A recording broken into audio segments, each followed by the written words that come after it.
ಹರೇ ರಾಮ. ಯತ್ರೈವ ಯತ್ರೈವ ಮನೋಮದೀಯಂ ತತ್ರೈವ ತತ್ರೈವ ತವ ಸ್ವರೂಪಂ. ಯತ್ರೈವ ಯತ್ರೈವ ಶಿರೋ ಮದೀಯಂ ತತ್ರೈವ ತತ್ರೈವ ಪದದ್ವಯಂ ತೇ. ಅನ್ನಪೂರ್ಣೈ ಸದಾಪೂರ್ಣೈ ಶಂಕರ ಪ್ರಾಣವಲ್ಲಭೆ ಜ್ಞಾನವೈರಾಗ್ಯ ಸಿದ್ಧ್ಯರ್ಥಂ ಭಿಕ್ಷಾಂ ದೇಹಿ ಚ ಪಾರ್ವತಿ.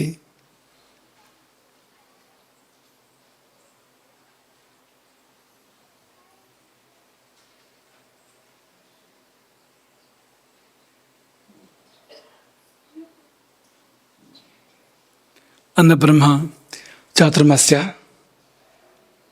4ನೇ ದಿನ. ಈ ದಿನ ಬಹಳ ವಿಶೇಷವಾದ ದಿನ. ಯಾಕೆಂದರೆ ಈ ದಿನ ಭಿಕ್ಷೆ ಅನ್ನಪೂರ್ಣೇಶ್ವರಿಯದು. ಅನ್ನಬ್ರಹ್ಮ ಚಾತುರ್ಮಾಸ್ಯ ಭಿಕ್ಷೆ ಅನ್ನಪೂರ್ಣೆಯದು. ದೇವಿಯರ ಕೈಗಳಲ್ಲಿ ಬೇರೆ ಬೇರೆ ಬಗೆಯ ಆಯುಧಗಳಿರ್ತವೆ. ಶೂಲ ಇರ್ಬೋದು, ಖಡ್ಗ ಇರ್ಬೋದು, ಧನುರ್ಬಾಣಗಳಿರ್ಬೋದು. ಆದರೆ ಈ ಒಂದು ದೇವಿಯ ಕೈಯಲ್ಲಿ ಮಾತ್ರ ಅಮೃತ ತುಂಬಿದ ಕುಂಭ ಮತ್ತು ಸೌಟು. ಆಕೆ ವರ್ಣನೆ ಮಾಡುವಾಗ ಭಿಕ್ಷಾ ಪ್ರದಾನ ನಿರತಾಂ ಅಂತಲೇ ವರ್ಣನೆ ಮಾಡ್ತಾರೆ. ನವ ಹೇಮವರ್ಣಾಂ ಅಂಬಾಂ ಭಜೆ ಕನಕಭೂಷಣ ಮಾಲ್ಯ ಶೋಭಾಂ. ಆಕೆ ಭಿಕ್ಷಾ ಪ್ರದಾನ ನಿರತಾಂ ಅಂದರೆ ಅನವರತವಾಗಿ ಅದೊಂದೇ ಕಾರ್ಯವನ್ನು ಮಾಡ್ತಾ ಇರ್ತಾಳೆ, ಭಿಕ್ಷೆಯನ್ನು ಕೊಡ್ತಾ ಇರ್ತಾಳೆ. ಯಾಕೆಂದರೆ ಇಷ್ಟು ಕೋಟಿ ಕೋಟಿ ಜೀವಗಳು ಊಟ ಮಾಡಬೇಕಲ್ಲ. ಪ್ರತಿನಿತ್ಯ ಈ ಕೋಟ್ಯನು ಕೋಟಿ ಜೀವಗಳು ಏನು ಊಟ ಮಾಡ್ತವೆ ಅದೆಲ್ಲ ಆಕೆಯ ಭಿಕ್ಷೆಯೇ ಹೌದು. ಹಾಗಾಗಿ ಅವಳಿಗೆ ಬಡಿಸಿ ಮುಗಿಯಿತು ಅಂತಲೇ ಇಲ್ಲ, ನಿರಂತರವಾಗಿ ಆ ಕಾರ್ಯವನ್ನು ಮಾಡ್ತಾ ಇರ್ತಾಳೆ. ಅಂತಹ ಅನ್ನಪೂರ್ಣೇಶ್ವರಿ ಕ್ಷೇತ್ರದ ವತಿಯಿಂದಲೇ ಭಿಕ್ಷೆ ಶಬ್ದ ಕೂಡ ಅದು ನೋಡಿ, ಅನ್ನದಾನ ಅಂತಲೂ ಅಲ್ಲ, ಭಿಕ್ಷೆ, ಭಿಕ್ಷಾ ಸೇವೆ ಅಂತ. ಅದು ಇವತ್ತು ನೆರವೇರದೆ ಪೀಠಕ್ಕೆ ಪರಮಾಪ್ತರಾಗಿರ್ತಕ್ಕಂಥ ಭೀಮೇಶ್ವರ ಜೋಯಿಸರು ಮತ್ತು ಕುಟುಂಬದವರು ಪ್ರತಿ ವರ್ಷದಂತೆ ಆ ಸೇವೆಯನ್ನು ನೆರವೇರಿಸಿದ್ದಾರೆ. ಆ ಕುಟುಂಬಕ್ಕೂ ಮತ್ತು ಕ್ಷೇತ್ರದ ಎಲ್ಲರಿಗೂ ವಿಶೇಷವಾಗಿರ್ತಕ್ಕಂಥ ಶುಭಾಶೀರ್ವಾದಗಳು. ಅವರು ಯಾಕೆ ಪ್ರತಿ ವರ್ಷ ಈ ದಿನ ಭಿಕ್ಷೆ ಮಾಡ್ತಾರೆ ಅಂದರೆ, ಈ ದಿನ ವರ್ಧಂತಿ. ಹಾಗಂದ್ರೆ ಏನು ಅಂದರೆ, ನಾವು ಹೇಳೋದಿಷ್ಟೇ, ಶರೀರ ಬಂದ ದಿನ ಅಂತ. ಭೂಮಿಗೆ ಶರೀರ ಬಂದ ದಿನ. ಅದಕ್ಕೂ ಈ ಅನ್ನಬ್ರಹ್ಮ ಚಾತುರ್ಮಾಸಕ್ಕೂ ಏನಪ್ಪ ಸಂಬಂಧ ಅಂದರೆ, ಅದು ಬಿಟ್ಟು ನಾವೇನು ಮಾತಾಡೋದಿಲ್ಲ. ಅಲ್ಲೇ ಏನಿದ್ರು ಕೂಡ ಆ ಬೇಲಿ ಒಳಗೆ ವ್ಯವಹಾರ. ಈ ಶರೀರ ಎನ್ನುವುದು ಅನ್ನ ಸಂಭವ, ಅನ್ನದಿಂದಲೇ ಶರೀರ. ನಾವು ಈ ಮೊದಲೇ ಉಲ್ಲೇಖ ಮಾಡಿದಂತೆ ತಂದೆ ತಾಯಿಯರು ಸೇವನೆ ಮಾಡಿದ ಅನ್ನದಿಂದಲೇ ಮಗುವಿನ ಜನನ ಆಗುವಂಥದ್ದು. ದೇಹಧಾತುಗಳು ಆ ಅನ್ನದಿಂದ ನಿರ್ಮಾಣವಾಗುವಂಥದ್ದು. ಹಾಗಾಗಿ ಅಲ್ಲಿಂದ ಪ್ರಾರಂಭ ಅದು ಶರೀರ ಅನ್ನ ಸಂಭವ ಎನ್ನುವಂಥದ್ದು. ಹುಟ್ಟಿದ ಮೇಲೂ ಕೂಡ ಜೀವಕೋಶಗಳು ಕ್ಷಣ ಕ್ಷಣ ಸಾಯ್ತಾ ಇರ್ತವೆ ನೋಡಿ, ಮತ್ತೆ ಹೊಸದಾಗ್ತಾ ಇರ್ತವೆ. 7 ವರ್ಷಕ್ಕೊಂದ್ಸತಿ ಇಡೀ ಶರೀರ ಹೊಸದಾಗ್ತದೆ ಅಂತ ಹೇಳ್ತಾರೆ ಆಧುನಿಕ ವೈಜ್ಞಾನಿಕರು. ಅದೆಲ್ಲ ಎಲ್ಲಿಂದ ಬಂತು ಅಂದರೆ, ತಾಯಿ ತಂದೆ ಕೊಟ್ಟಿದ್ದು ಆರಂಭದಲ್ಲಿ ಹುಟ್ಟುವಾಗ ಇದ್ದಿದ್ದು, ಅದು ಕೂಡ ಅನ್ನ ಸಂಭವವೇ ಹೌದು. ಆದರೆ ಮತ್ತೆ ಮತ್ತೆ ಶರೀರ ಹೊಸದಾಗುವಾಗ ಅನ್ನಪೂರ್ಣೇಶ್ವರಿಯೇ ತಾಯಿ ಅದಕ್ಕೆ. ಹಾಗಾಗಿ ದೇಹ ಬಂದ ದಿನ, ದೇಹ ಎಲ್ಲಿಂದ ಬಂತೋ, ಮೂಲದಲ್ಲಿ ಎಲ್ಲಿಂದ ಬಂತೋ ಅನ್ನಪೂರ್ಣೇಶ್ವರಿಯನ್ನು ಮತ್ತು ಅನ್ನವನ್ನು ನಾವು ನೆನೆಸಿಕೊಳ್ಬೇಕು. ಇನ್ನು ದೇಹ ಬಂದ ದಿನ ದೇಹ ಮತ್ತೆ ಬರದಂತೆ ಮಾಡ್ಕೊಳ್ಳೋದು ಹೇಗೆ ಅನ್ನೋದನ್ನು ಚಿಂತನೆ ಮಾಡಬೇಕು. ಎಲ್ಲರೂ ಕೂಡ ಚಿಂತನೆ ಮಾಡಬೇಕಾಗಿರೋದು ಏನಂದ್ರೆ, ಇದೊಂದು ಬಂಧನ. ಆತ್ಮ ಅದು ಸರ್ವವ್ಯಾಪ್ತ, ಆದರೆ ಅದು ಒಂದು ಶರೀರದೊಳಗೆ ಬಂಧಿಯಾಗಿದೆ ನೋಡಿ ಅಂತ. ಬಿಡುಗಡೆ ಬೇಕು ಅದಕ್ಕೆ. ಹಾಗಾಗಿ ಮತ್ತೆ ಶರೀರ ಬರಬಾರ್ದು. ಹಾಗೆ ಹೇಗೆ ಮಾಡ್ಕೊಳ್ಬೇಕು ಅನ್ನೋದನ್ನು ಚಿಂತನೆ ಮಾಡೋದಕ್ಕೆ ಆ ದಿನ ಮೀಸಲಾಗಿರಬೇಕು. ಇದೆಲ್ಲ ಅದೇ, ನೀವು ಆಹಾರದ ಬಗ್ಗೆ ಸರಿಯಾಗಿ ತಿಳ್ಕೊಂಡ್ರೆ ಮೋಕ್ಷದ ಬಗ್ಗೆ ಸರಿಯಾಗಿ ತಿಳ್ಕೊಂಡಿರ್ತೀರಿ. ಅಥವಾ ನಿದ್ದೆ ಬಗ್ಗೆ, ಬ್ರಹ್ಮಚರ್ಯದ ಬಗ್ಗೆ ತಿಳ್ಕೊಂಡ್ರೆ ಅದು ಬೇರೆ ಏನನ್ನು ಹೇಳ್ತಾ ಇರೋದಿಲ್ಲ, ಮೋಕ್ಷವನ್ನೇ ಹೇಳ್ತಾ ಇರ್ತದೆ. ಯಾವುದನ್ನೇ ಸರಿಯಾಗಿ ಮಾಡಿದ್ರು, ಈ ಜೀವನದಲ್ಲಿ ಮಾಡಬೇಕಾದ ಸಂಗತಿಗಳಿದೆಯಲ್ಲ, ಯಾವುದನ್ನೇ ಸರಿಯಾಗಿ ಮಾಡಿದ್ರು ಅದು ನಮ್ಮನ್ನು ಮೋಕ್ಷಕ್ಕೆ ಕರ್ಕೊಂಡು ಹೋಗಬೇಕು. ಅದರ ಕ್ರಮ ಇರೋದು ಹಾಗೆ, ಅದರ ವ್ಯವಸ್ಥೆ ಇರೋದು ಹಾಗೆ. ಹಾಗಾಗಿ ಆ ದೃಷ್ಟಿಯಿಂದಲೂ ಈ ಪ್ರವಚನ ಸಾರ್ಥಕ ಎಂಬುದಾಗಿ ನಾವು ಭಾವಿಸ್ತೇವೆ. ನಿನ್ನೆ ಶರೀರದ ವೈಭವವನ್ನು ಹಾಡಿ ಹೊಗಳಿ ಕೊಟ್ಟ ಕೊನೆಯಲ್ಲಿ ಒಂದು ಸ್ವಲ್ಪ ಶರೀರವನ್ನು ಜರೆಯಲಾಗಿತ್ತು ಅಲ್ವಾ? ನಾವೇನು ಹೊಸದಾಗಿ ಜರೆದಿದ್ದಲ್ಲ, ಪೂರ್ವಜರು ಯಾರೋ ಆಡಿದ ಮಾತು ಅದು. ಸರ್ವಾಶುಚ ನಿಧಾನಸ್ಯ ಕೃತಘ್ನಸ್ಯ ವಿನಾಶಿನಃ ಶರೀರಕಸ್ಯ ಕೃತೆ ಮೂಢ ಪಾಪಾನಿ ಕುರ್ವತೆ. ಶರೀರಕ ಅನ್ನೋ ಶಬ್ದ ಬಳಸಿದ್ದಾರೆ ಇಲ್ಲಿ, ಶರೀರ ಅನ್ನೋ ಶಬ್ದ ಬಳಸಿಲ್ಲ. ಶರೀರಕ ಅಂದ್ರೆ ಅದು ಕುತ್ಸಿತ ಅಂತ. ಆ ಕಪ್ರತ್ಯಯ ಬೇರೆ ಬೇರೆ ಅರ್ಥದಲ್ಲಿ ಬರ್ತದೆ. ಇಲ್ಲಿ ಕುತ್ಸಿತ ಅರ್ಥದಲ್ಲಿ ಶರೀರ ಅಂದ್ರೆ ಅದು ಕುತ್ಸಿತ ಅನ್ನೋ ದೃಷ್ಟಿಯಿಂದಲೇ ಶರೀರಕ ಅನ್ನೋ ಶಬ್ದವನ್ನ ಬಳಸಿದ್ದಾರೆ. ವೃಕ್ಷಕ ಅಂದ್ರೆ ಕುಬ್ಜ ವೃಕ್ಷ ಅಂತ. ಉನ್ನತ ವೃಕ್ಷಕ್ಕೆ ವೃಕ್ಷಕ ಅಂತ ಕರೆಯೋಕೆ ಸಾಧ್ಯ ಇಲ್ಲ ಅಂತ. ಕ ಬಂತು ಅಂದ್ರೆ ಎಲ್ಲ ಕಡೆ ಹಾಗೆ ಅಂತಲ್ಲ, ಹಲವಾರು ಕಡೆಯಲ್ಲಿ ಕುಬ್ಜತ್ವ ಅಥವಾ ಕುತ್ಸಿತತ್ವ ಅರ್ಥ ಬರುವಂಥದ್ದು. ಹಾಗೆ ಕುತ್ಸಿತವಾಗಿ ಶರೀರವನ್ನು ಏಕಪ್ಪ ನೋಡಿದ್ರು. ಇವರೇ ಹಾಡಿ ಹೊಗಳಿದ್ದಾರೆ ಬೇರೆ ಬೇರೆ ರೀತಿಯಿಂದ. ಈಗ ಇದ್ದಕ್ಕಿದ್ದಾಗ ಬೈಯೋಕೆ ಶುರು ಮಾಡಿದ್ದಾರೆ. ಒಳ್ಳೆ ಕಥೆ ಆಯ್ತಲ್ಲ. ಈಗ ನೀವು ವಾಹಿನಿಗಳನ್ನ ಅವಲೋಕನ ಮಾಡ್ತಾ ಇದ್ರೆ, ಸುದ್ದಿ ವಾಹಿನಿಗಳನ್ನು, ಸುದ್ದಿ ಪತ್ರಿಕೆಗಳನ್ನ ಅವಲೋಕನ ಮಾಡ್ತಾ ಇದ್ರೆ, ನಿನ್ನೆವರೆಗೆ ಯಾರು ಬೈದಿರ್ತಾರೋ ಅವರೇ ಇವತ್ತಿಂದ ಹೊಗಳ್ತಾ ಇರ್ತಾರೆ. ಮತ್ತೊಂದು 4 ದಿನ ಬಿಟ್ಟು ಅಥವಾ 4 ತಿಂಗಳು ಬಿಟ್ಟು ಮತ್ತೆ ಬೈಯೋಕೆ ಶುರು ಮಾಡ್ತಾರೆ. ಹಾಗಾಯ್ತಲ್ಲ ಅಂದ್ರೆ ಹಾಗಲ್ಲ. ಇದು ಅದೆಲ್ಲ ಕೇವಲ ಲಾಭದ ಮೇಲೆ ನಿಂತಿರುವಂಥದ್ದು. ಇದು ಹಾಗಲ್ಲ. ಇದರಲ್ಲಿ ಎರಡೂ ದೃಷ್ಟಿಗಳಿದೆ ಅಂತ ಇದರಲ್ಲಿ. ಈಗ ನೀವು ಹಾಗೆ ನೋಡಿದ್ರೆ ಹಾಗೆ, ಹೇಗೆ ನೋಡಿದ್ರೆ ಹಾಗೆ. ಇದೊಂದು ಪ್ರಶ್ನೆ ಯಾಕೆ ಕೇಳಿದ್ವಿ ನಾವು, ಹೀಗ್ಯಾಕೆ ಹೇಳಿದ್ರು ಎನ್ನುವ ರೀತಿಯಲ್ಲಿ ಕೇಳಿದ್ವು. 12 ಉತ್ತರಗಳು ಬಂದಿದೆ. ಅದರಲ್ಲಿ 3 ಉತ್ತರ ಒಂಚೂರು ಮೊದಲು ಸಿಕ್ಕಿತ್ತು, 9 ಈಗ ಸಿಕ್ಕಿದೆ ನಮಗೆ. ಒಂದು ಸತಿ ಈಗ ಕಣ್ಣಾಯಿಸಿದ್ದೇವೆ. ನಮ್ಮ ವಿದ್ಯಾರ್ಥಿಗಳು ಕೊಟ್ಟಿರೋ ಉತ್ತರ, ದೊಡ್ಡವರು ಒಬ್ಬರಿಬ್ಬರು ಉತ್ತರ ಕೊಟ್ಟಿದ್ದಾರೆ. ತುಂಬ ಸುಂದರವಾದ ಉತ್ತರಗಳನ್ನು ಕೊಟ್ಟಿದ್ದಾರೆ ವಿದ್ಯಾರ್ಥಿಗಳು. ಕೆಲವು ಉತ್ತರಗಳು ನಮಗೆ ಅಂದರೆ ಪಾಠ ಮಾಡಿದ ಸಾರ್ಥಕ ಅಂತ ಅನಿಸುವಂಥ ಉತ್ತರಗಳು, ಪ್ರೌಢವಾಗಿರುವಂಥ, ಅದು ಸರಿಯಾಗಿ ಗುರಿಯನ್ನು ಮುಟ್ಟುವಂಥ ಉತ್ತರಗಳನ್ನು ಮಕ್ಕಳು ಕೊಟ್ಟಿದ್ದಾರೆ. ಇದನ್ನು ಮುಂದಿನ ಪ್ರವಚನದ ಸಂದರ್ಭಗಳಲ್ಲಿ ಇದನ್ನು ಪ್ರದರ್ಶನ ಮಾಡೋಣ ಅಥವಾ ಸಭೆಯ ಗಮನಕ್ಕೆ ತರೋಣ. ಇವತ್ತು ನೋಡಿ ಆಗಿಲ್ಲ ನಾವಿನ್ನು ಅದನ್ನು. ಆದರೆ ಹೀಗೆ ಏನು ಮೇಲ್ನೋಟಕ್ಕೆ ನೋಡಿದಷ್ಟಕ್ಕೆ ತುಂಬ ನಮಗೆ ಸಂತೋಷವನ್ನು, ಆನಂದವನ್ನು ತರುವಂತೆ ಇದೆ. ಈ ಮಕ್ಕಳಲ್ಲ, ಅವರು ಬೆಳೆದಿದ್ದಾರೆ ಅಂತ ಗೊತ್ತಾಗ್ತದೆ. ನೋಡೋಕೆ ಮಕ್ಕಳಾದರೂ ಕೂಡ ಅವರು ಅರಿವಿನ ದೃಷ್ಟಿಯಿಂದ ವಿಕಾಸವನ್ನು ಹೊಂದಿರುವಂಥದ್ದು, ಎತ್ತರಕ್ಕೆ ಬೆಳೆದಿರುವಂಥದ್ದು ಉತ್ತರಗಳಿಂದ ಗೊತ್ತಾಗ್ತಾ ಇದೆ. ಹಾಗಾಗಿ ಅದನ್ನು ಪುನಃ ಆ ಉತ್ತರಗಳನ್ನು ಅವಕಾಶ ತಗೊಂಡು ಪರಿಶೀಲನೆ ಮಾಡೋಣ. ಈ ಶ್ಲೋಕದ ಕೊನೆಯ ಭಾಗ ನೋಡಿದರೆ ನಮ್ಗೆ ಅದು ಯಾಕೆ ಆ ಥರ ಹೇಳಿದ್ರು ಅಂತ ಗೊತ್ತಾಗತ್ತೆ ನಮಗೆ. ಸರ್ವಾಶುಚ ನಿಧಾನಸ್ಯ ಕೃತಘ್ನಸ್ಯ ವಿನಾಶಿನಃ ಶರೀರಕಸ್ಯ ಕೃತೆ ಮೂಢಾಹ ಪಾಪಾನು ಕುರುವತೆ. ಇಂಥ ಶರೀರಕ್ಕಾಗಿ ಪಾಪ ಮಾಡ್ತಾರಲ್ಲ ಮೂಢರು. ಹೊಲಸಿನಿಂದ ತುಂಬಿದೆ, ಹೊಲಸನ್ನೇ ಹೊರಚೆಲ್ತಾ ಇದೆ ನಿರಂತರವಾಗಿ. ಸರ್ವಶುಚ ನಿಧಾನಸ್ಯ ಅಂದ್ರೆ ಹಾಗೆ ಅಂತ. ಪ್ರತಿಕ್ಷಣ ಒಳಗಿಂದ ಹೊರಸೂಸುವುದು ಅದು ಕೊಳೆ ಹೊರತು ಅದೇನು ಅಮೃತ ದ್ರವ ಅಲ್ಲ. ಅಮೃತ ದ್ರವವೂ ಸೂಸಬಹುದಂತೆ ಸಾಧಕೋತ್ತಮರಿಗೆ. ಯೋಗ ಸಾಧನೆ ಮಾಡುವಾಗ ಆರಂಭದಲ್ಲಿ ಬಂದ ಬೆವರನ್ನು ಒರೆಸ್ಬೇಕು ಅಂತ ನಿಯಮ. ಒಂದು 6 ತಿಂಗಳು ಕಳೆದ ಮೇಲೆ ಅಂದರೆ 6 ತಿಂಗಳು ಏನು ಸಾಧನೆ ಮಾಡಿರಬೇಕು ಆ ಸಾಧನೆ ಮಾಡಿದರೆ, ಹೇಗೆ ಮಾಡಬೇಕು ಹಾಗೆ ಮಾಡಿದರೆ ಆಮೇಲೆ ಬಂದ ಬೆವರನ್ನು ಒರೆಸಬಾರದು. ಹಾಗೆ ಮೈಯಲ್ಲೇ ಆರುವಂತೆ ಅದು ನೋಡ್ಕೊಳ್ಬೇಕು ಅಂತ. ಯಾಕೆಂದ್ರೆ ಮೊದಲು ಬಂದದ್ದೆಲ್ಲ ದೋಷ ಅಂತ. ಯೋಗ ಸಾಧನೆ ಆರಂಭದಲ್ಲಿ ಬೆವರಾಗಿ ಹೊರಬರುವಂಥದ್ದು ದೋಷ ಅಂತ. ಸಾಧನೆ ಮುಂದುವರಿದ ಮೇಲೆ ಹೊರಗೆ ಬರುವಂಥದ್ದು ದೋಷ ಅಲ್ಲ, ಸತ್ವ ಅಂತ, ಅಂತಃಸತ್ವ ಅಂತ. ಅದೇ ಬೆವರಾಗಿ ಹೊರಚೆಲ್ಲುವಂಥದ್ದು. ಹಾಗೆ ಅದನ್ನು ಹಾಳು ಮಾಡ್ಕೊಳ್ಬೇಡಿ, ಹಾಗೆ ಮೈ ಮೇಲೆ ಅದನ್ನು ಅಲ್ಲೇ ಆರಿ ಹೋಗುವಂತೆ ಮಾಡ್ಕೊಳ್ಳಿ ಎಂಬುದಾಗಿ ಯೋಗಜ್ಞರು, ಯೋಗವನ್ನು ಬಲ್ಲವರು ಹೇಳ್ತಾರೆ. ಹಾಗಾಗಿ ಅಂಥದ್ದುಂಟು, ಇಲ್ಲ ಅಂತಲ್ಲ. ಅಂಥವ್ರ ವಿಷಯ ಅಲ್ಲ ಇದು. ಯಾರು ಪಾಪ ಮಾಡ್ತಾರೆ ಅಂಥವ್ರ ಬಗ್ಗೆ ಹೇಳ್ತಾ ಇರುವಂಥ ಮಾತು. ಪಾಪ ಮಾಡ್ತಾ ಇದೀಯಾ? ಯಾವುದಕ್ಕಾಗಿ ಪಾಪ ಮಾಡ್ತಾ ಇದೀಯ? ಶರೀರಕ್ಕಾಗಿ ಪಾಪ ಮಾಡ್ತಾ ಇದೀಯಾ? ಶರೀರ ಏನಿದು ಅಂದರೆ ಬರೀ ಕೊಳಕು. ಮೇಲೊಂದು ಹೊದಿಕೆ ಮಾತ್ರ ಇದೆ, ಚಂದದ ಹೊದಿಕೆ ಮಾತ್ರ ಇದೆ, ಚರ್ಮದ ಹೊದಿಕೆ.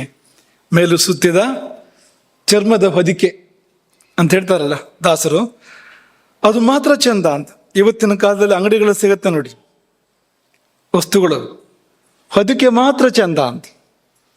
ನೀವು ತೆರೆದು ನೋಡಿದ್ರೆ ಒಳಗೆ ಏನಿದೆಯೋ ದೇವರಿಗೆ ಗೊತ್ತು. ಇವತ್ತು ಉದ್ಯಮ ಕಾರ್ಖಾನೆಗಳು ಹೇಗೆ ಕೆಲಸ ಮಾಡ್ತವೆ ಅಂದರೆ, ಒಳಗಿರುವ ವಸ್ತುವಿನಿಗಿಂತ ಹೆಚ್ಚು ಹೊರಗಿರುವ ಅದರ ಹೊದಿಕೆ ಹೇಗಿದೆ ಅಂತ, ಅದನ್ನಿಟ್ಟಿರುವ ಚೀಲ ಎಂಥದ್ದು, ಅದಕ್ಕೆ ವಿಪರೀತ ಮಹತ್ವ, ಅದಕ್ಕೆ ಖರ್ಚು ಮಾಡುವಂಥದ್ದು ಅಂತ. ಯಾಕೆಂದರೆ ಕಣ್ಣಿಗೆ ಅದು ಸೊಗಸಾಗಿ ಕಂಡು ನಾವು ಜನ ಅದನ್ನು ತಗೊಳ್ತಾರೆ, ಅದನ್ನು ಮೋಸ ಹೋಗ್ತಾರೆ, ಒಳಗಿರುವ ವಿಷಯವನ್ನು ತಿಂತಾರೆ, ಕೆಡುಕನ್ನು ಅವರು ತಗೊಳ್ಳೋ ಹಾಗಾಗ್ತದೆ. ಆದರೆ ಮೇಲ್ನೋಟಕ್ಕೆ ಮಾತ್ರ ಚಂದ. ಅದು ಚಿನ್ನದ ಜಿಂಕೆಯ ಹಾಗೆ, ಮೇಲ್ನೋಟಕ್ಕೆ ರಮಣೀಯ, ಒಳಗೆ ಮರಣೀಯ. ರಮಣೀಯ ಮತ್ತು ಒಂದು ಅಕ್ಷರ ಆಚೆ ಈಚೆ ಮಾಡಿದರೆ ಮರಣೀಯ ಅಂತ, ಅಂಥದ್ದದು ಅಂತ, ಮರಣ ಸಮಾನವಾಗಿರುವಂಥದ್ದು. ಹಾಗಾಗಿ ಹಾಗೆ ಇರ್ತದೆ ನೋಡಿ. ಹಾಗಿದೆ ಶರೀರ, ಇದಕ್ಕಾಗಿ ಯಾಕೆ ನೀನು ಪಾಪ ಮಾಡ್ತೀಯೇ ಅಂತ ಪಾಪ ಮಾಡೋನೇ ಹೇಳ್ತಾ ಇರೋ ಮಾತಿದು. ಆದರೆ ಸಾಧನೆ ಮಾಡಿಕೊಟ್ರೆ ಭಾಷೆ ಬೇರೆ ಇದೆ. ಈ ಶರೀರ ದಶದ್ವಾರಪುರಂ ದೇಹಂ ದಶನಾಡಿ ಮಹಾಪಥಂ ಅಂತ ಶುರು ಮಾಡಿ ಶಿವಶಕ್ತಿ ನಿಕೇತನ ಅಂತ ಮುಕ್ತಾಯ ಮಾಡಬೇಕು. ಶರೀರ ಅಂದರೆ ಶಿವಶಕ್ತಿ ನಿಕೇತನ, ಇದು ಬಿಂದುನಾದ ಮಹಾಲಿಂಗಂ ಅಂಥದ್ದು ಇದು ಅಂತ ಅವನಿಗೆ ಹೇಳಬೇಕಾಗಿರುವಂಥದ್ದು. ಅದೇ ಈ ಶರೀರವನ್ನು ಹೇಗೆ ಉಪಯೋಗಿಸ್ಬೇಕು ಹಾಗೆ ಉಪಯೋಗಿಸ್ದೆ ಇದನ್ನು ದುರುಪಯೋಗ ಮಾಡ್ತಾ ಇದ್ರೆ, ಅದು ಶರೀರಕ್ಕೋಸ್ಕರವಾಗಿ ದುರುಪಯೋಗ ಮಾಡ್ತಾ ಇದ್ರೆ ಹೇಗೂ ಬಿದ್ದು ಹೋಗುವಂಥದ್ದು. ಇದ್ದಾಗಲೂ ಕೊಟ್ಟಿದ್ದು ಯಾವುದನ್ನೂ ಇಟ್ಕೊಳ್ಳೋದಿಲ್ಲ. ನಿನ್ನೆ ಹೇಳಿದ ಹಾಗೆ ಮಧ್ಯಾಹ್ನ ಊಟ ಮಾಡಿದ್ರೆ ಸಾಯಂಕಾಲಕ್ಕೆ ಮತ್ತೆ ಬೇಕು ಅಂತ ಕೇಳ್ತದೆ, ಸಾಯಂಕಾಲ ದೂರಕ್ಕೆ ಕಾಯೋದೇ ಇಲ್ಲ. ಊಟಕ್ಕೆ 5 ನಿಮಿಷಕ್ಕೆ ಚಹಾ ಬೇಕು, ಕಾಫಿ ಬೇಕು ಅಂತ ಕೇಳ್ತದೆ ಅಲ್ವಾ? ಅದಾಗಿ ಮತ್ತೊಂದು 2 ಗಂಟೆಗೆ ಶಂಕರಪಳೆ ಬೇಕು ಅಂತ ಕೇಳ್ತದೆ. ನಿನ್ನೆ ಹೇಳಿದ್ವಲ್ಲ ನಮಗೆ ಮಧ್ಯಾಹ್ನ ಮೇಲಿನ ತಿಂಡಿ ಅಂತ, ಒಂದು 4-5 ಗಂಟೆ ತಿಂಡಿ ಅಂತ ಅದು ಬೇಕು ಅಂತ ಕೇಳ್ತದೆ. ಹೀಗೆ ಮತ್ತು ಈಗೀಗಂತೂ ಲೆಕ್ಕವೇ ಇಲ್ಲ. ಅಡುಗೆ ಮನೆಗೆ ಹೋಗಿದ್ದು ಬಂದಿತ್ತು ಬಾಯಿ ಹಾಕೊಂಡಿದ್ದು, ಹೋಗಿದ್ದು ಬಂದಿದ್ದು ಬಾಯಿ ಹಾಕೊಂಡಿದ್ದು, ಕುರುಮ್ ಕುರುಮ್ ಕುರುಮ್ ದಿನ ಇಡೀ ಕಳೀತು ಹಾಗೆ ಅಂತ ಇಡೀ ದಿನ ಕೇಳ್ತಾ ಇರ್ತದಲ್ಲ ಅದು ಅಂತ. ಕೊಟ್ಟಿದ್ದು ಯಾವ್ದು ಇಟ್ಕೊಂಡಿದ್ರು, ಈಗಷ್ಟೇ ಕೊಟ್ಟಿದ್ದು ಮರ್ತೋಗ್ಬಿಡ್ತದೆ ಅದಕ್ಕೆ ಅಂತ. ಮತ್ ಕೊಡು ಎಷ್ಟು ಕೊಡೋದು? ಯಾರಾದ್ರೂ ಈ ಥರ ಸಾಲ ಕೇಳಿದ್ರೆ ನಮ್ಮಲ್ಲಿ, ಶರೀರ ನಮ್ಮನ್ನು ಹೇಗೆ ಕೇಳ್ತಾ ಇದೆಯೋ ಹಾಗೆ ಏನಾದ್ರು ಸಾಲ ಕೇಳಿದ್ರೆ ಏನು ಮಾಡ್ತಿದ್ವಿ ನಾವು?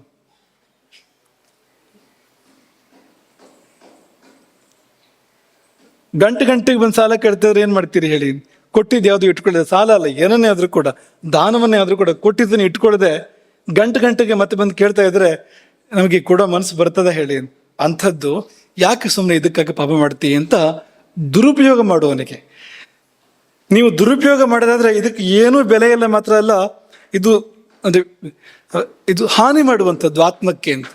ನಾವೀಗಾಗಲೇ ಹೇಳಿದ ಹಾಗೆ ಬಂಧನ ಮಾಡುವಂಥದ್ದು ಅಂತ ಅದು ಅಂತ. ಬಂಧಕವಾಗದೆ ಇದು ನಮಗೆ ಮೋಚಕವಾಗುವಂತೆ ಬಳಸೋದಾದ್ರೆ ಆಗ ಅದು ದೇಹೋ ದೇವಾಲಯ ಪ್ರೋಕ್ತ ಎನ್ನುವಂತೆ ಆಗ್ತದೆ ಅನ್ನೋದು ಇದರ ಒಂದು ಸಾಮಾನ್ಯ ಉತ್ತರ. ಈ ಎಲ್ಲ 12 ಉತ್ತರಗಳನ್ನ ಪರಿಶೀಲನೆ ಮಾಡುವಾಗ ಅದು ಈ ಕುರಿತು ಮತ್ತೆ ಪುನಃ ಮಾತನಾಡೋಣ. ನಿನ್ನೆ ತ್ರಯೋಪಸ್ತಂಭಗಳ ಬಗ್ಗೆ ಪ್ರಾರಂಭ ಮಾಡಿದ್ವು. ಇವತ್ತಿನ ಪ್ರವಚನದಲ್ಲಿ ತ್ರಯೋಪಸ್ತಂಭಗಳ ಬಗ್ಗೆ ಹೇಳುವಂಥದ್ದು ಅಂತ. ತ್ರಯೋಪಸ್ತಂಭ ಅನ್ನೋದು ಆಯುರ್ವೇದದ ಒಂದು ಪರಿಭಾಷೆ. ತ್ರಯೋಪಸ್ತಂಭ ಎನ್ನುವಾಗ ನಿಮಗೆ ಏನು ಯಾವ ಶಬ್ದ ಕೇಳಿದಾಗ ಅನಿಸ್ತಾ ಇದೆ ನಮಗೆ ನೋಡಿ ಆಲೋಚನೆ ಮಾಡಿ. ತ್ರಯೋಪಸ್ತಂಭ ಕೇಳಿದ ಹಾಗೆ ಅನಿಸುವ ಶಬ್ದ ಯಾವುದು ಇಲ್ಲಿ? ಜ್ವರ ಕೇಳಬೇಕು, ಸ್ತಂಭ ಕೇಳಿದಾಗಿದೆ ಅಲ್ವಾ? ಮತ್ತೆ ಯಾವುದು ಕೇಳಿದಾಗಿಲ್ವಾ? ತ್ರಯ ಅಂತ ಕೇಳಿದಾಗಿದೆ, ಸ್ತಂಭ ಅಂತ ಕೇಳಿದಾಗಿದೆ ಅಲ್ವಾ? ನಿಮಗೆ ಅರ್ಥ ಆಗೋಕೆ ಸುಲಭ ಅಂತ ಹೀಗೆ ಹೇಳಿದ್ರೆ ಸುಮ್ಮನೆ ತ್ರಯೋಪಸ್ತಂಭ ಅಂದರೆ ಇದೇನೋ ಲ್ಯಾಟಿನ್ನೋ ಗ್ರೀಕೋ ಇರಬೇಕು ಅಂತ ಅನ್ಸ್ಬಿಡ್ತದೆ. ಇದು ನಮ್ಗೆ ಅರ್ಥ ಆಗುವಂಥದ್ದೆಲ್ಲ ಯಾವುದೋ ಗಣಿತ ಅಂತ ಅನ್ಸ್ಬಿಡ್ತದೆ. ಬಿಡಿಸಿ ಅದನ್ನ. ಸ್ತಂಭ ಶಬ್ದ ಗೊತ್ತಾಗ್ತಾ ಇದೆ, ತ್ರಯ ಶಬ್ದ ಗೊತ್ತಾಗ್ತಾ ಇದೆ, ಮತ್ತೇನಿದೆ ಅಲ್ಲಿ? ಆಯ್ತಲ್ಲ, ಮತ್ತೆ ಎಲ್ಲ ಆಯ್ತು. ತ್ರಯ ಇದೆ, ಉಪ ಇದೆ, ಸ್ತಂಭ ಇದೆ.